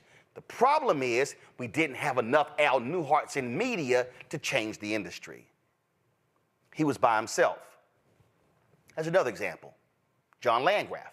John Landgraf is the CEO of FX, the cable network. Now, you've seen many of those programs. You've seen Donald Glover's show, Atlanta, shows along those lines. Well, guess what? John Landgraf sat there and looked at his shows. And he then began to say, wait a minute, we got a problem. It's too many white guys. It's too many white directors. It's too many white showrunners. It's too many white writers. We can't tell different stories by keep hiring white folks. He was quoted saying, listen, I like my white guys. This is not going to work. So in 2016, John Landgraf sent out an email to his entire network and said, this has to change. In 2021, check this out. Nearly half of all episodes on FX were directed by people of color. Women were 35% of those who directed those episodes. But it wasn't just directors. And listen to this, quote, truthfully, I'm not proud of fact it took me so long to take concerted action on inclusiveness. He said, hold on one second. He said, because he had been running the network at that time for 15 years. It's heartening to see our industry fully commit to meaningful, measurable, and permanent change. He said, when FX was radically over-indexing in one race and gender, we were by definition overlooking talent. When we started looking for talent in every segment of our population, our shows got better. When you're in the talent business, diversity is good for business. Now, that's why Charlamagne is wrong. The reality is, black folks ain't running these joints. We're not running these companies. Now, we may push folks, you may have a few folks in there, but you need operational leaders.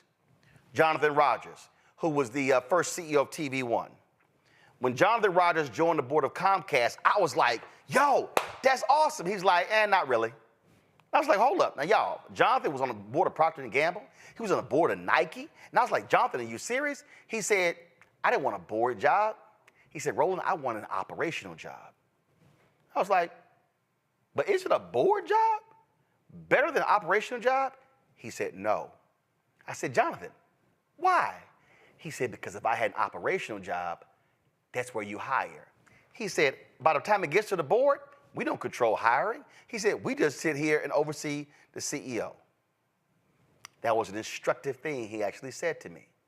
So what we have to understand is that for DEI to work, you've got to actually have individuals who are in power, for the most part, they're going to be white, who are making the decisions in order to be able to affect we. This is where we, again, make a mistake on this very issue. And so Mark Cuban, he's been very much talking about a lot of these issues. He's been focusing on a lot of these issues. And so I sent Mark Cuban, don't pull it up yet, I sent Mark Cuban an email to get his particular thoughts. And I wanted to get him on the show because he's been going back and forth against Christopher Rufo, against Elon Musk, slamming them on this issue of diversity. I mean, he's been swinging on them. And so I sent Mark an email, and I said, hey, we'd love to have you on the show, but if you can't come on the show, share me some thoughts. And so this is the email that Mark Cuban, of course, owner of the Mavericks, well, he sold the team, but this is what he sent me back. He said, Roland, he said, look at the top 10 market cap companies.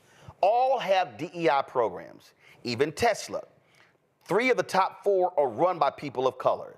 The other, Apple, by a gay man. All make DEI a priority.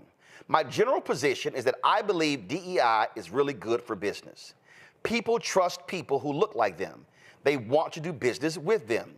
But to me, it's not about hiring heads of DEI and creating a bureaucracy or doing commercials like Charlamagne CTG criticized.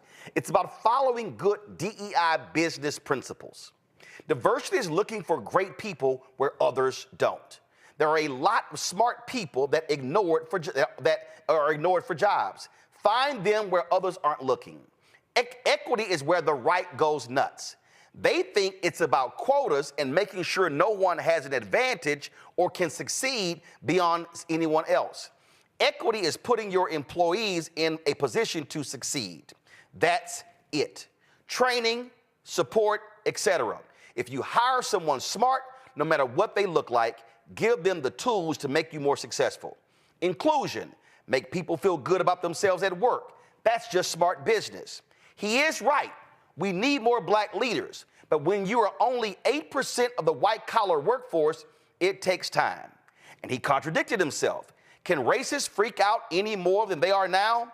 Everything is about DEI, which is another way of saying people of color aren't qualified. They can't do the job. They only get it because of DEI. Look at the people that work for you. Where do you recruit?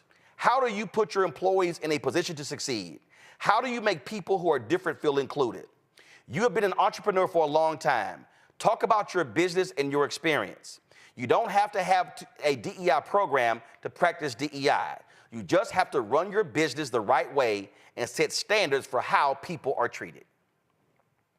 And folks, right there, the fundamental issue with DEI programs as to how they are set up right now is that they are performative because the leaders are not serious.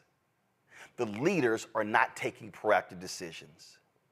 The leaders are not sitting here going, wait a minute, who has all of our outside legal work and our accounting work?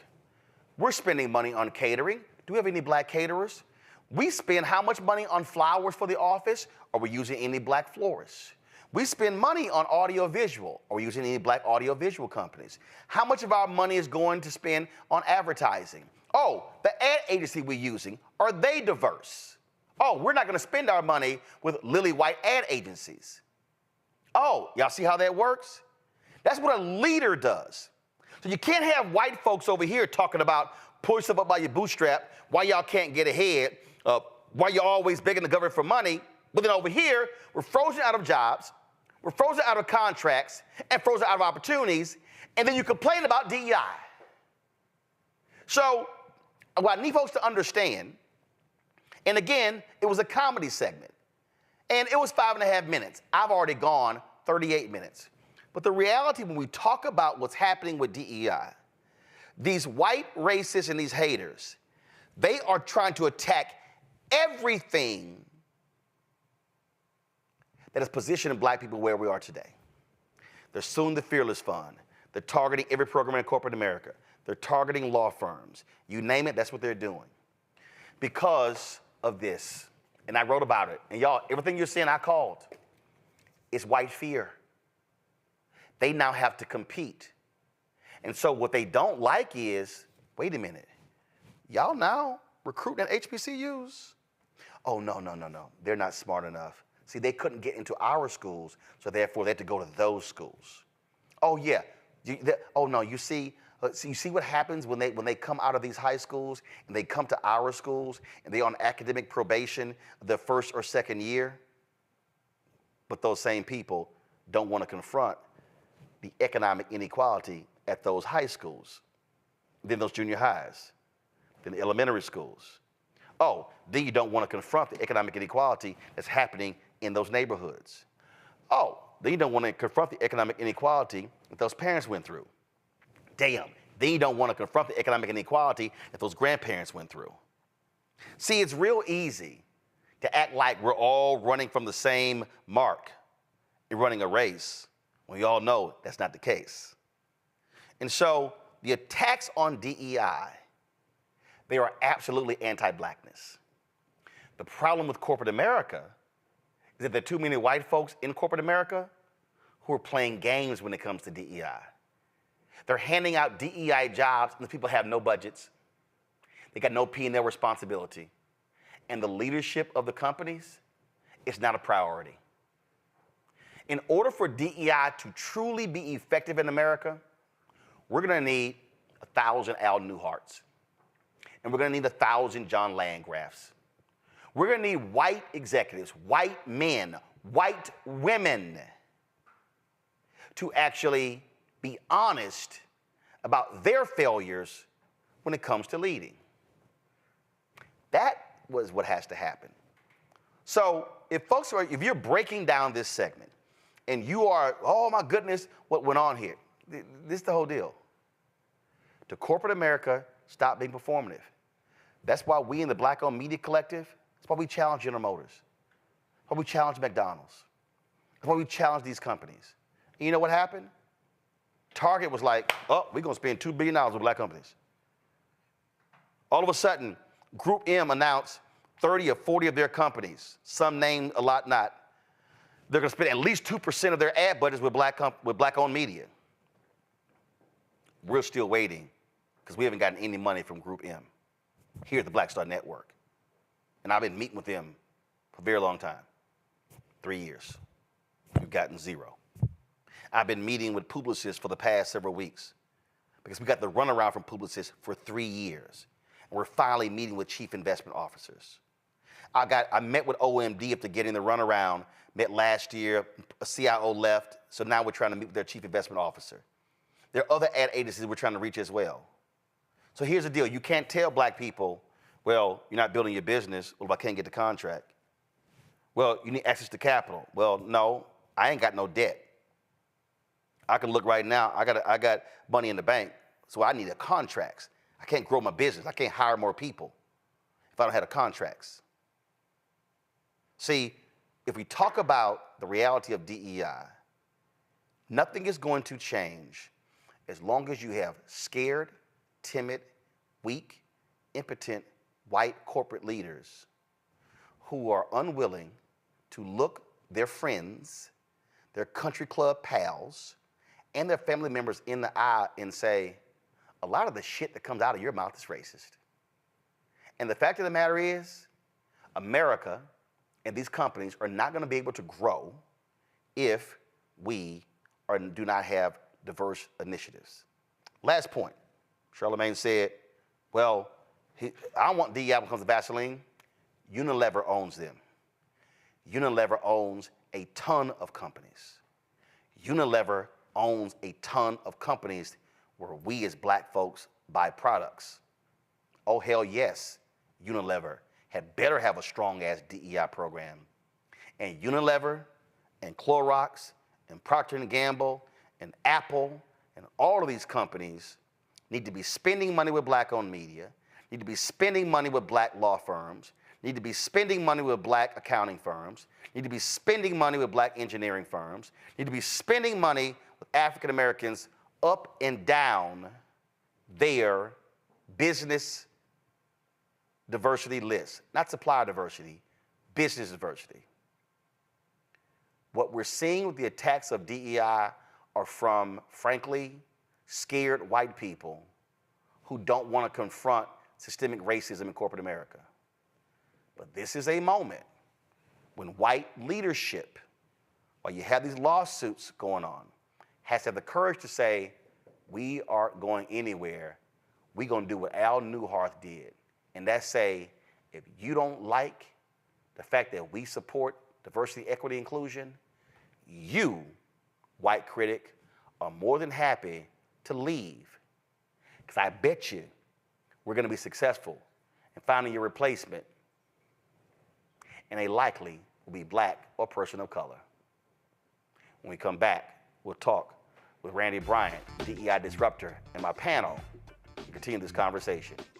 You're watching Roland Martin Unfiltered on the Black Star Network.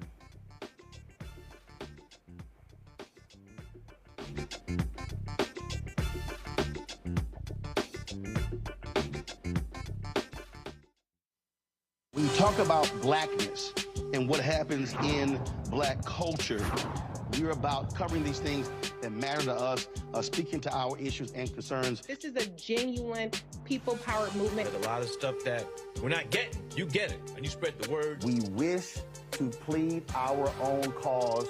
Too long have others spoken for us. We cannot tell our own story if we can't pay for it. This is about covering us. Invest in black-owned media. Your dollars matter. We don't have to keep asking them to cover our stuff. So please support us in what we do, folks. We want to hit 2,000 people, $50 this month, raise $100,000. We're behind 100,000, so we want to hit that. Y'all money makes this possible. Check some money orders. Go to P.O. Box 57196, Washington, D.C. 20037-0196. The Cash App is $RM Unfiltered. PayPal is R Martin Unfiltered. Venmo is RM Unfiltered. Zelle is Roland at RolandSMartin.com. Fanbase is pioneering a new era of social media for the creator economy. This next generation social media app with over 600,000 users is raising $17 million, and now is your chance to invest. For details on how to invest, visit startengine.com/fanbase or scan the QR code. Another way we're giving you the freedom to be you without limits. What's up, everybody? It's your girl, Latasha from the A. And you're watching Roland Martin Unfiltered. Joining us right now is DEI disruptor Randy Bryant. Randy, glad to have you. Normally she's on Tuesday, but she joins us now. Of course, we still have Matt, Kelly, and Michael as well. So, Randy, you're not saying destroy, get rid of, and obliterate DEI programs. But when you say DEI disruptor, what do you mean?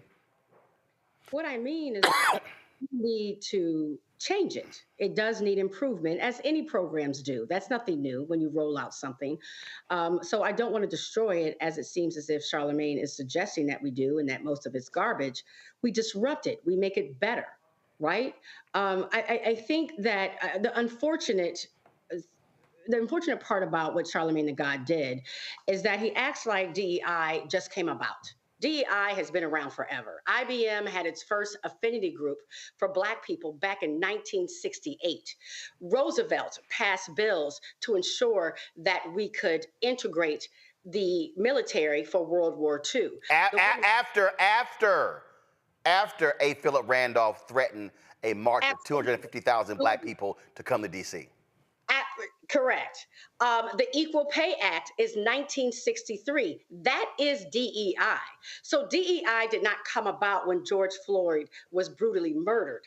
DEI has been around forever, and we have made great progress and strides in DEI. The reason why Charlamagne probably is able to be on TV and have a voice is because of DEI, because there was a time that he would not have existed. He would not be able to have a voice. He would not be respected. So while we are not where we should be, right, and we have a lot of work to do, DEI has been a fantastic tool to make progress. So no, it's not about getting rid of it. It is about changing it. And also what scares me is that what he did on his platform, he has a powerful platform, and I absolutely respect that he has this power, is that he gave voice to all of these right-wing Republican extremists who want nothing but to destroy DEI. They've proven that by passing laws in half the states right now. I mean, they just had 60 employees let go in, I think it was Florida.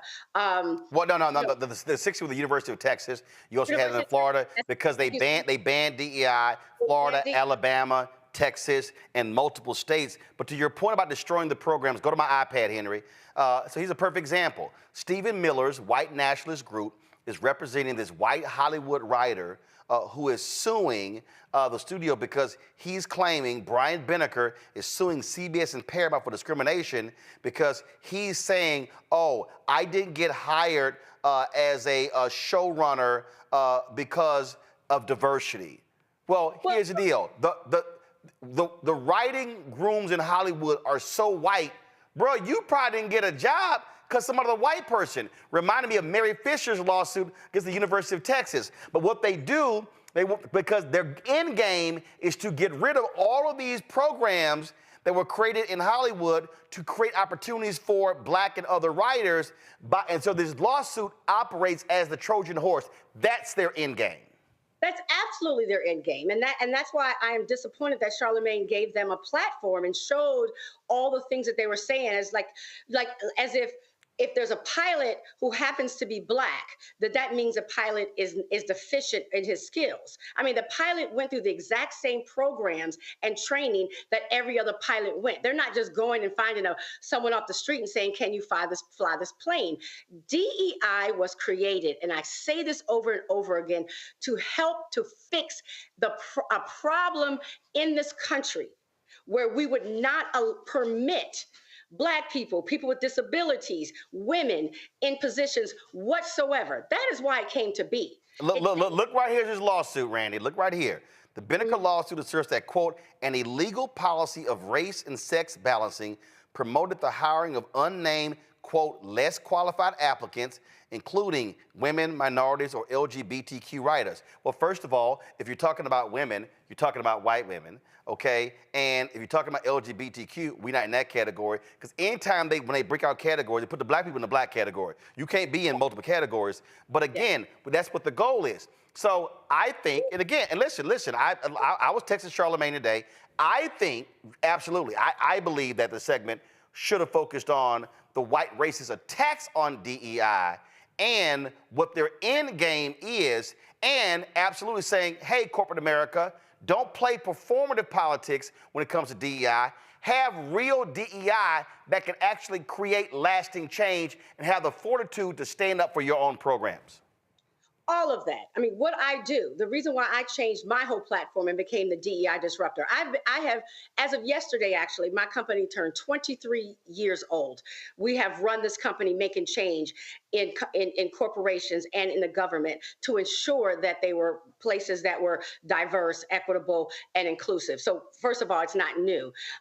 Secondly, the reason why I think it needs change is that some people, he's correct in that some people looked at it as something for public relations. Yep. It's very obvious when they do it. It's very obvious. We're not stupid people, but there are companies who are doing well and who have shown in their numbers that they are hiring and promoting. Oh, man, because you started highlighting people. Who would you say, name a few companies that you know, you've been doing research, that are doing a great job that others should be following and emulating? Number one, I would say Ben & Jerry's. Ben & Jerry's, forget it, their entire company is built on ensuring that everybody has a voice and everybody is respected. It's not a policy. It's not a brunch for Martin Luther King. It is not just a training class. So when he stated the statistic about, does DEI programs make companies better? If it's just a training class, of course, it's not going to just make it better. It has to be woven throughout the foundation of an organization, that everything they think about involves, are we including everybody? Because this is the thing, and this is what upsets me. All of us in this world are biased, right? Everybody has a bias. In this world. Listen. You can criticize Texas, but my ass from Texas, and my parents are from Texas. Right. And guess what? I'm gonna defend where I'm from. Now I'm gonna criticize it, but I'm also defend it. Well, that's a natural inherent bias. But also, like I tell people, if you introduce me to a sister that went to an HBCU, don't let her be an AKA. I am biased towards her. So what it said is that if you looked at every organization, from the government to every corporation, all you saw were white males.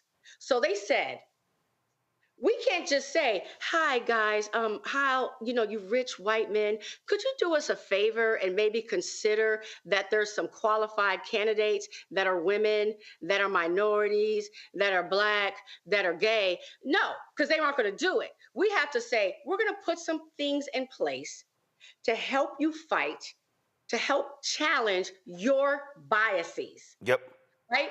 That's all DEI is when they talk about hiring. It is not to hire unqualified people. It's to hire very qualified people. Well, but here's the deal, though. The word, but Randy, the word qualified is never used when discussing white people. They only use the qualified when it's talking about Black people, other people of color. If you look at what they're doing at colleges with nepotism, where there is a legacy, there were like a very good number of people get into these colleges and universities because they have a legacy. Hell, you ain't got to go to college. If you actually want to be a coach in the NFL, the best way to get one is have your daddy be a coach. They essentially hire their sons. Panelists got some questions. I'm going to go to Michael first. Michael, go. All right, Randy, this is a fantastic conversation here. I guess what I would ask is, how do we push forward the enhanced, more effective DEI programs at the corporate level? And the reason why I say that is because you have the attack on DEI right now. But also for a lot of African Americans, I would say, a lot of us may not be clear exactly on what DEI is. Okay, so how would we go about, maybe give us some tips on how we go about pushing forward effective programs with what we have now? We don't have more people like Roland was saying that we need right now, but what we have now, how can we push forward? Let me tell you something. I don't ever try to change people's hearts, but people do think and vote and conduct themselves with their dollars. If we say, a company like Tesla, and Elon Musk has made it very clear that he's not pro-Black, not pro-diversity, not pro-DEI, right? Stop buying his products. Damn Skippy. Stop buying a Tesla. Damn right. And let me tell you something. If we would take companies and we said, you know what, this company has no minorities on the board of directors. They have no Black people on their executive team. So we are not going to support them. They will not get our money. And you know how much spending money we have, power we have. They will all of a sudden. $1.6 trillion. They will all of a sudden become all about DEI. Where's that girl, Randy? We want to hire her. Money talks and bullshit walks. There you go. Right? Stop allowing people to just to take your money and you have not shown any allegiance to them. Like, when they say back, during the civil rights movement, don't shop where you can't be hired. Don't shop where you can't be hired. It's still the same principle. And also, just so folks understand and keep in mind, when you're sitting here watching, you're looking at all of these people on Fox News complaining about DEI. Guess who has a DEI initiative? Fox News. Kelly, go. Kelly, go. Sure. So I don't necessarily have a question so much as just a thought that I'd like for you to expound upon, being the hypocrisy of what Charlamagne said as a whole, considering that he very likely got on The Daily Show because of some DEI initiative, the fact that he has a Breakfast Club show because of a DEI initiative, the fact that he sat on panels because of DEI initiatives, he's spoken about DEI initiatives in corporate spaces and how he's benefited from DEI initiatives. I am just tired of giving people platforms in which they have absolutely no concept of what is actually going on, and or in Charlamagne's case, willful cognitive dissonance regarding these issues just so that he can have sound bites that he can profit off of. Well, here's what I think, Randy. And again, my deal is, and that's why I walked through it. A lot of what Charlamagne said is correct. Performative, running of the ads, not taking it seriously. But again, where I disagree is saying we don't need it in corporate America. The reality is that's where the money at. That's where the job's at. And what we know is corporate America, that they can actually drive change. Let's be real clear. Corporate America, why did a lot of places integrate in the South? Because they saw that train coming and they were like, hey, we ain't trying to have them shut down our department stores. Damn it, integrate. You said it, money talks. And let's remind people, when corporate America pulled their money out of North Carolina with that transgender bathroom bill, they changed that damn law. When the brothers in Mississippi said, we ain't playing at Mississippi State under that damn Confederate flag, they changed the damn law and took it down. We as black folk, to your point, got to use our money leverage, and most of the DEI initiatives that came forward after George Floyd's death, because them white kids in them companies were acting a fool. And Adidas, give you an example, Randy, Adidas announced we're going to do a $10 million initiative. Them white folks at Adidas lost their mind. The next day, the CEO announced, okay, hold up, we're going to do $100 million, and then a third of our jobs will be people of color. The whole backlash to DEI is because white people in the aftermath of the death of George Floyd rose up. So the attacks on books, the attacks on CRT, the attacks on DEI are all because they freaked out when they saw them white kids have a changed view. And that's why you now see them now, let's attack woke, let's attack DEI, and attach it to everything and make it negative. Randy, go. They are attacking everything that moves us forward, which is not something new. And, you know, when I look at Charlamagne and what he said today, you know, one, I don't know if he's like technically worked in a corporation. The Breakfast Club is owned by iHeartRadio. Right, but I'm talking about him going to like an office and working. I mean, No, iHeartRadio. Right. I've been to the studio. That ain't black. That's not black owned. Right. And so what unfortunately happens is exactly what happened to him, in my opinion, is what happens to a lot of DEI leads at companies, including myself, right?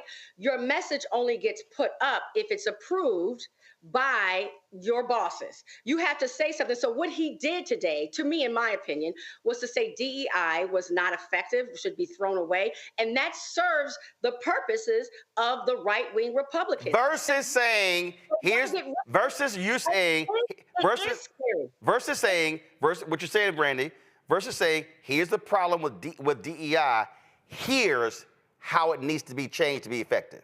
Absolutely. Okay. So if there are a lot of, you know, IBM has been effective. Target and Walmart, if you look at what they have done the last several years, they have done some impressive work. A lot of the tech companies, they haven't done much at all. But there are companies, because they understand that if they don't promote diversity, inclusion, and equity, they can't make it. Look at Netflix. Netflix was the first.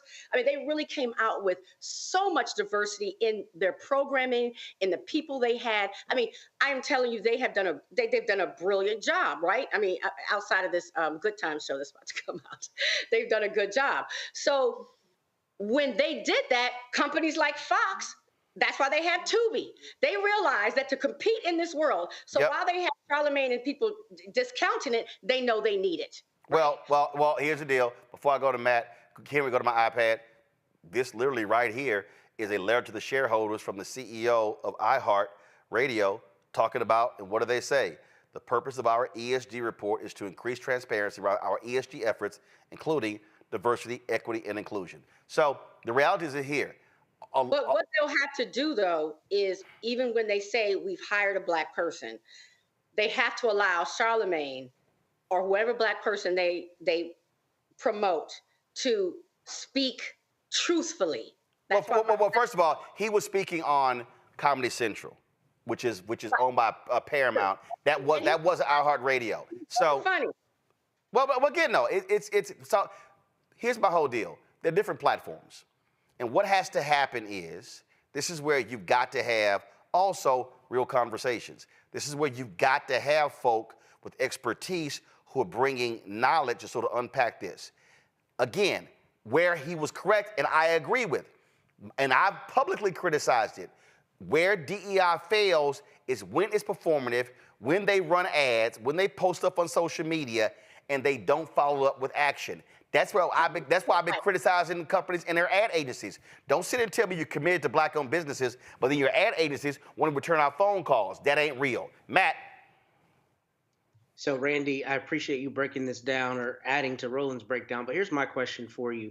So many of the metrics that we use for the efficacy of DEI programs, we talk about the C-suite, but the reality is that's not representative of most people who would be benefited by DEI programs. So my question to you is, what examples have you seen of good policies, effective policies for your average person, your average viewer who's watching this, who would be greatly benefited if they went and applied for a job and knew they had a fairer chance of getting that job? We're not talking about the C-suite, because that's a very small percentage of people. So what have you seen that applies to more of us than that? Well, this is where I believe that, again, where the studies that were cited got it wrong.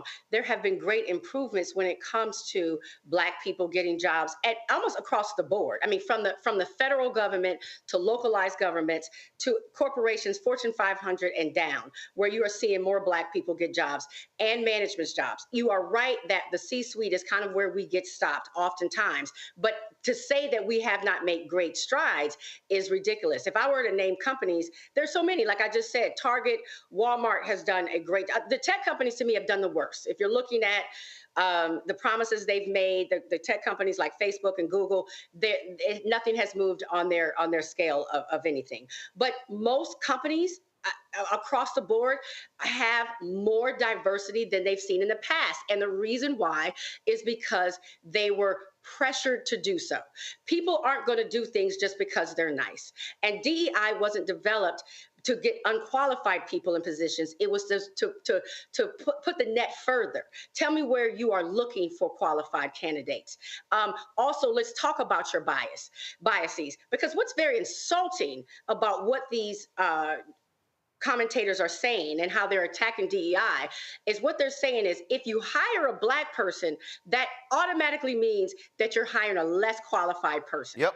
For somebody to say that aloud is bold. Well, but again, no, but that's the agenda. That is the absolute agenda, to say that if I see a Black pilot, automatically I'm assuming that they're not qualified. So it's talking about pilots. If you look at the airlines, all of the airlines now have programs to partner with HBCUs. But that's racism. So that's just racist, just being very clear with their racist language, and they're allowed to get away with it. Well, the reverse racism, if you know. No. I'm saying, I'm not calling reverse racism. I'm saying using that language. If you say I see a Black pilot, I automatically think they're not qualified. You racist. 1,000% racist.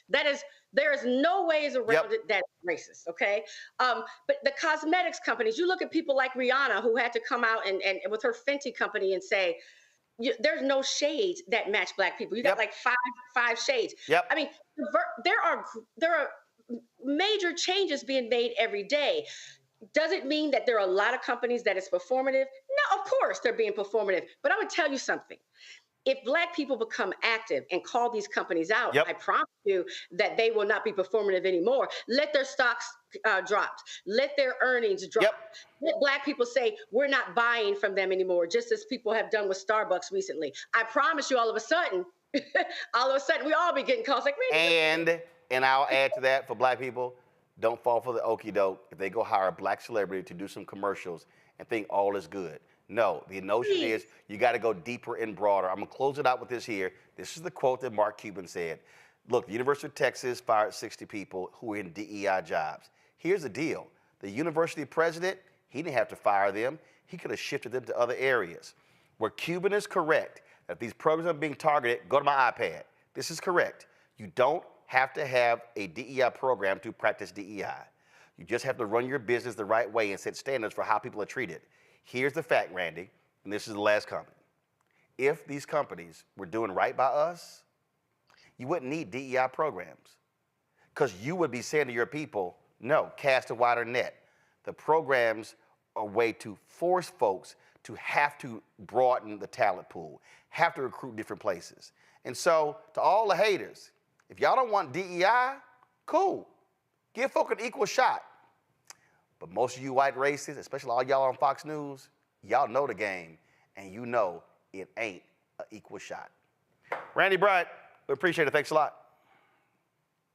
Folks, we come back. A math program using hip-hop lyrics to get kids learning math. Damn!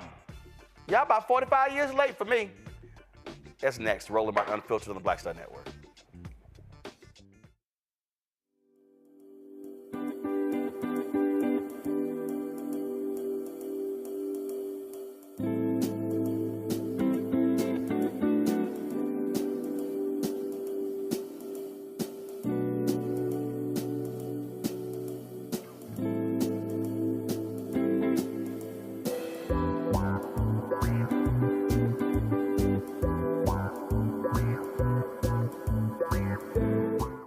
Fanbase is pioneering a new era of social media for the creator economy.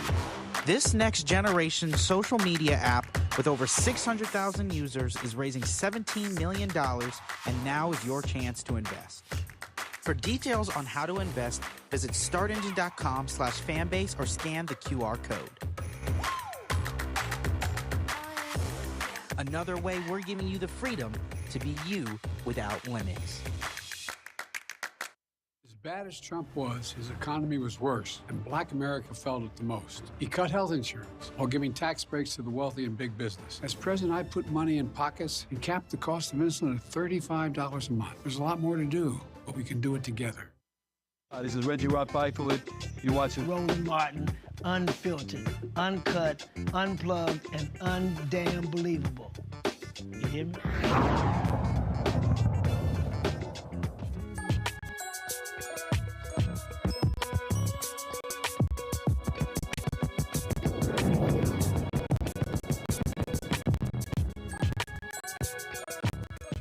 All right, folks, it's an innovative curriculum that connects hip-hop culture with math. Lyrical Math is a research-based, data-proven intervention program that builds students' confidence and mastery of numbers. Lyrical Math uses hip-hop music to enhance basic math skill performance. Joining us now from Wilmington, Delaware, creators of Lyrical Math, Keziah and James Finney. Hey, folks, how y'all doing? How you doing? Good to see you. Yeah. What a lot of people don't realize is that when you think about, and why is it escaping me? Charter school. My goodness, it's gonna come to me in a second. Anyway, I'm gonna bring Take your time. This charter network. It got created because one of the co-founders heard all these black kids across the hall cheering and making all this noise, and he was like, "What the hell's going on?" And the black woman, her name was Harriet. I'm gonna pull up in a second. She was actually using music to teach these kids. Come on now, that's right. Education, and that literally forms the basis of this charter network. So this is, I mean, you utilize what you have to do. How did this start for y'all? What was the light switch that came on? What was it? Great question. Yeah, you mind if I take this? Go ahead. All right. So basically, I was in my undergrad, which was studio production, digital filmmaking, and I had to do a senior project.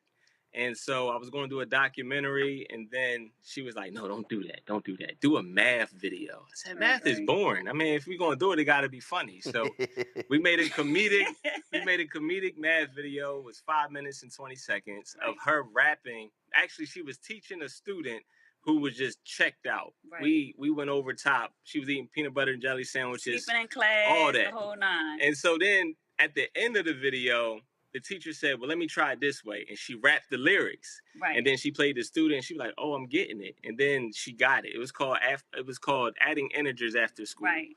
And so you were teaching at Chester Community Charter? Right. Chester Community Charter in Pennsylvania. Mm-hmm. And so then she said, do you mind if I use your video? Because I'm teaching integers to my group of students on Monday. So what happened? So I created a pre-test and a post-test for adding integers, gave them the pre-test, and then let them watch the 5-minute video, and then gave them the post-test. The data was crazy, Roland. So crazy. Like her worst class had a 61.7% increase in comprehension for adding. Wow. Yes. Off of 5 minutes. Yes. 5 minutes. Okay. So then how? I mean, like, what explains that?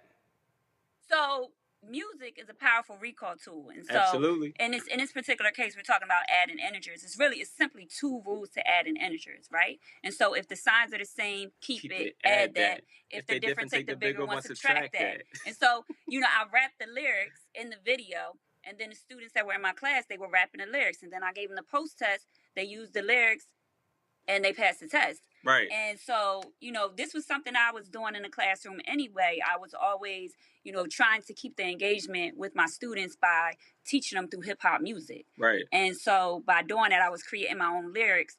The students, they were more engaged. I had a lot more fun. Classroom was just live. But once he used that as a senior project, and then we took the data, we looked at the data, it was like, wait a minute, hold on. So look, that night, I literally said to her that night, Roland, I said, how many people you want to help? And she said as many people as we can. Right. And that's how we began creating lyrical math to where it is today.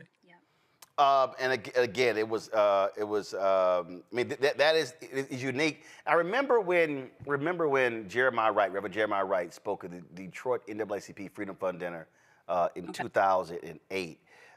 In his speech, he talked about how different Black people learn. Some are auditory, some learn based upon reading. So, for instance, my wife and I were raising my twin nieces. And what's crazy is that they're twins, but one of them, she learned better hearing. The other learned better her reading. And so one of the problems is that we don't actually assess how each child learns. And so we're just teaching one way and figure it out. You're talking about the multiple intelligences. Yes, absolutely. And that is a huge problem that we're seeing in America education. Like that. Talk to him, Miss Finney. Talk to him. Go ahead. I know you already know. So that's just a big problem. Like there's the large amount of teachers are teaching a traditional style. Yes. Right. But considering the level of engagement that our students have, our children have, just with social media, the impact of music, you have to meet these students where they are. Yes. And if music is a way to reach them, you should use it. Absolutely. If engagement is a way to reach them, you should use higher levels of engagement. And so, what we did, we created this curriculum where we not only use music, but we also have culturally relevant pedagogy that we're applying to lyrical math. And so it's fun, it's engaging. I was going to say it's innovative. Absolutely. We literally intertwine hip hop culture with math. For one, we know hip hop culture is like the #1 genre in the world. Right. And for two, the science behind it is it promotes confidence. Exactly. Mm-hmm. So instead of having kids talking about I'm this, I'm that, faking it till you make it, you could talk about how dope you are with math and actually be dope with math. Yeah. And she got bars though, rolling like it's not corny. It's radio ready. You know what I mean? So here's a student workbook if we could show you. So this doesn't look like a typical math book, does it? No, not at all. So that's the lyrics page right there. The hell? I'm telling you right now, I never knew what the hell they were doing in math. Listen, I told my teachers, listen, I can count money, I can negotiate. I talked my way into a passing math grade in college. My verbal intellectual skills talked me into that grade. And I told him point blank, I said, say, man, listen, I said, look, I know how to count. I said, I know how to negotiate. I understand contracts. I said, but damn all this Pythagoras theorem. I said, man, I ain't none of this stuff clicking in my head. And trust me, I've been proven right. Before I go to my panel, it was escaping me. Harriet Ball, she was actually at KIPP. And that's actually how, what you see right here. She says right here, she died of a heart attack in 2011. She was 64 years old. And this is the Washington Post obit. She trained the KIPP co-founders, David Levitt and Mike Feinberg, when they were novice members of the Teach for America program. She gave them a host of original songs, chants, and games to encourage learning.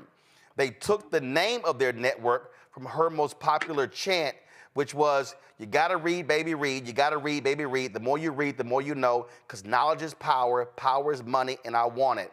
And knowledge is power, that's the name KIPP. Come on, and so so her method was using, what y'all talking about, her method of using music, that is the basis of the teaching curriculum of all KIPP charter schools. I know. So let's question from the panelists. Let's see here. Michael claims he was highly successful at math in school. I still think he lying, but go ahead. Let's go, Mike. Come on, Mike.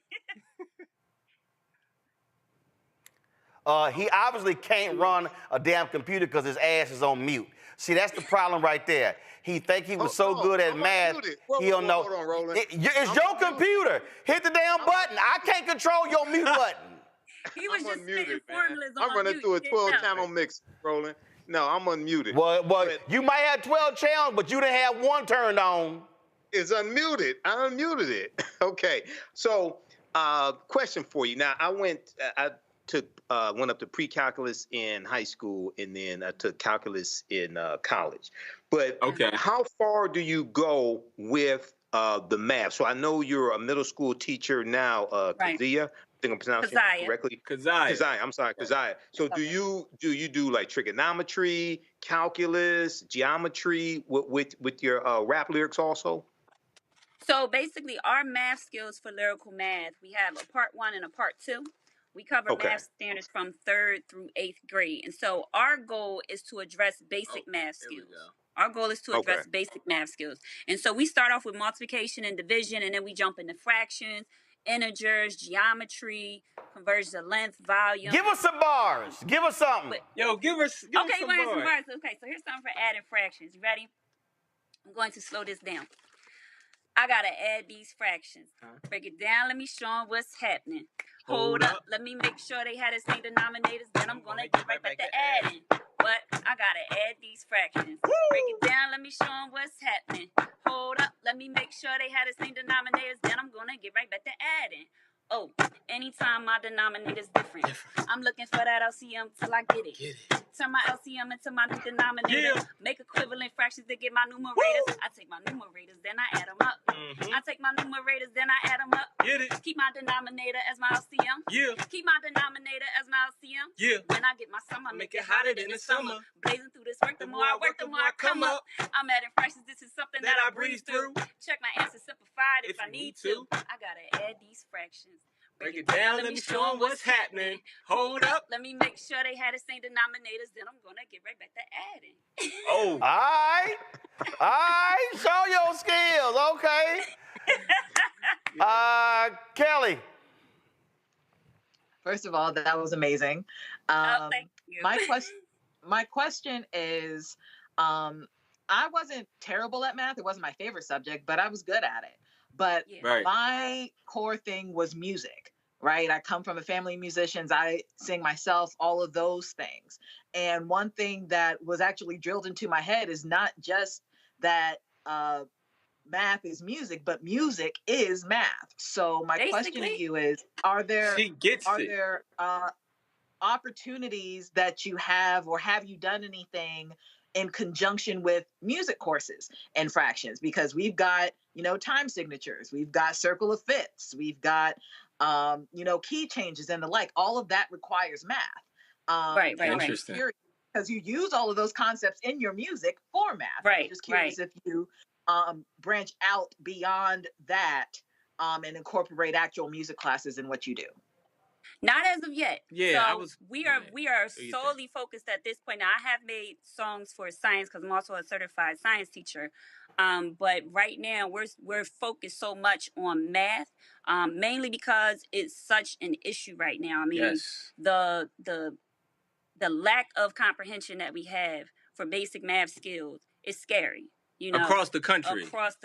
Mm-hmm. And so, not only did we previously have just general summer learning loss, but then now we have the pandemic learning loss on top of it. So you have a lot of students that are, say, in 5th grade, but they're actually 2 to 3 grade levels behind. Yep. They're in 5th grade, and a lot of students are getting pushed along and pushed ahead, even though they actually are not mastering the skills. So talk about it. What does that look like? So what that looks like is you have students that probably are coming. A lot of students are coming home right now and they're on honor roll, and their parents are excited. They go to the honor roll assembly. They're like, "That's my baby." All right. And everybody's excited. A 5th grade child just got honor roll, but that 5th grade child might not be on grade level. Correct. Might not be on grade level. And we're in a lot of schools where that is the case. We had a group of 5th graders where about 90% of the class was actually on 2nd or 3rd grade level. Right. But those kids were getting honor roll. Because they were teaching them on? They were teaching them on the 2nd or 3rd grade level. Like, hey, if I give you a test and you pass it, then technically you have an A, right, on that test. But that's not necessarily saying that you have an A on a 5th grade level. Correct. Do you get what I'm saying? And so we're just very focused right now on closing this huge academic achievement gap. And in our community, even beyond our community, it's just a huge issue. And, it's going to catch up with society in a way that is going to be extremely alarming. It's already alarming. Right. So right now we're focused on math. Education needs a win in a major way. And so we need teachers like Miss Finney that break the mold. You know what I mean? To change the narrative, to get students engaged and excited about learning. Right. And she got the tools in her arsenal to do it. So that's why I'm rocking with her. Matt, what's your question? So I hate I had to go last because I wanted to tell y'all the whole segment. Y'all have the dopest energy by far. Just so I mean, y'all are just a beautiful couple, and it's dope how you support each other. And first off, kudos for that. But nonetheless, my question is, do you have a product? So like, I'm not anywhere near Delaware. I would love my children to be able to use this. Do you have a way we can access that? I don't know if we talked about the he just put the plug. Beautiful. Thank you. Ask that question? So we've been in lyrical math for 8 years now. We've built it up to where it is currently. It took 8 years to do so. In the process of doing that, we finally made it available for households, right? So we have the Lyrical Math Online Academy. You get the yearly subscription, and it comes with this one-of-a-kind student workbook. Right. You get it mailed to your house, and then you get a username and password that child will log in and learn from Miss Finney on demand. Right. It's having a Michael Jordan of lyrical math in your household. Right. On demand. What do you call it? The Netflix of math? Yeah, it's like the Netflix of math. Pretty much. And so basically, you can be home and you can have your child, say you're making dinner, right? And you're like, I need you to work on some math problems just to brush up on your basic math skills. I don't want to sit here and teach you math. I don't even know how they're teaching math right now. Right. But I know Mrs. Finney knows how to teach you math through lyrical math. So, hey, grab your student workbook, your lyrical math student workbook. There you go. I want you to crack it open, right? I want you to do lesson 7, worksheet number 1 today. They go to the platform, they pull it up. And listen, you can pull this up right on your cell phone. Yeah. Right on your cell phone. Like right now, check this out. Can you see this? So this is our platform right here. So, even with just a cell phone, check that out. So and then you push click play. Here. Yep. That's page what? What's it say? 162? And y'all, she got the personality. She goofy. She silly. The kids are going to learn the math. Look, she takes the intimidation out of numbers. Go ahead, hype man. Who she is. Go ahead, hype man. But look, this is give him a raise. Give him a raise. right, you right? know. Thank you, Roland. I appreciate you, brother. All right, I want y'all pull the graphic up again. I want y'all to know how to access. So this is social media right here. Lyrical Math on Facebook, at Lyrical Math on Twitter and Instagram. The website is lyricalmath.com. Yes. Also, lyricalmathonline.com. Yes. Lyrical Math is lyricalmath.com and lyricalmathonline.com? Yeah, lyricalmathonline.com is the academy. Yes. Gotcha. What's lyricalmath.com?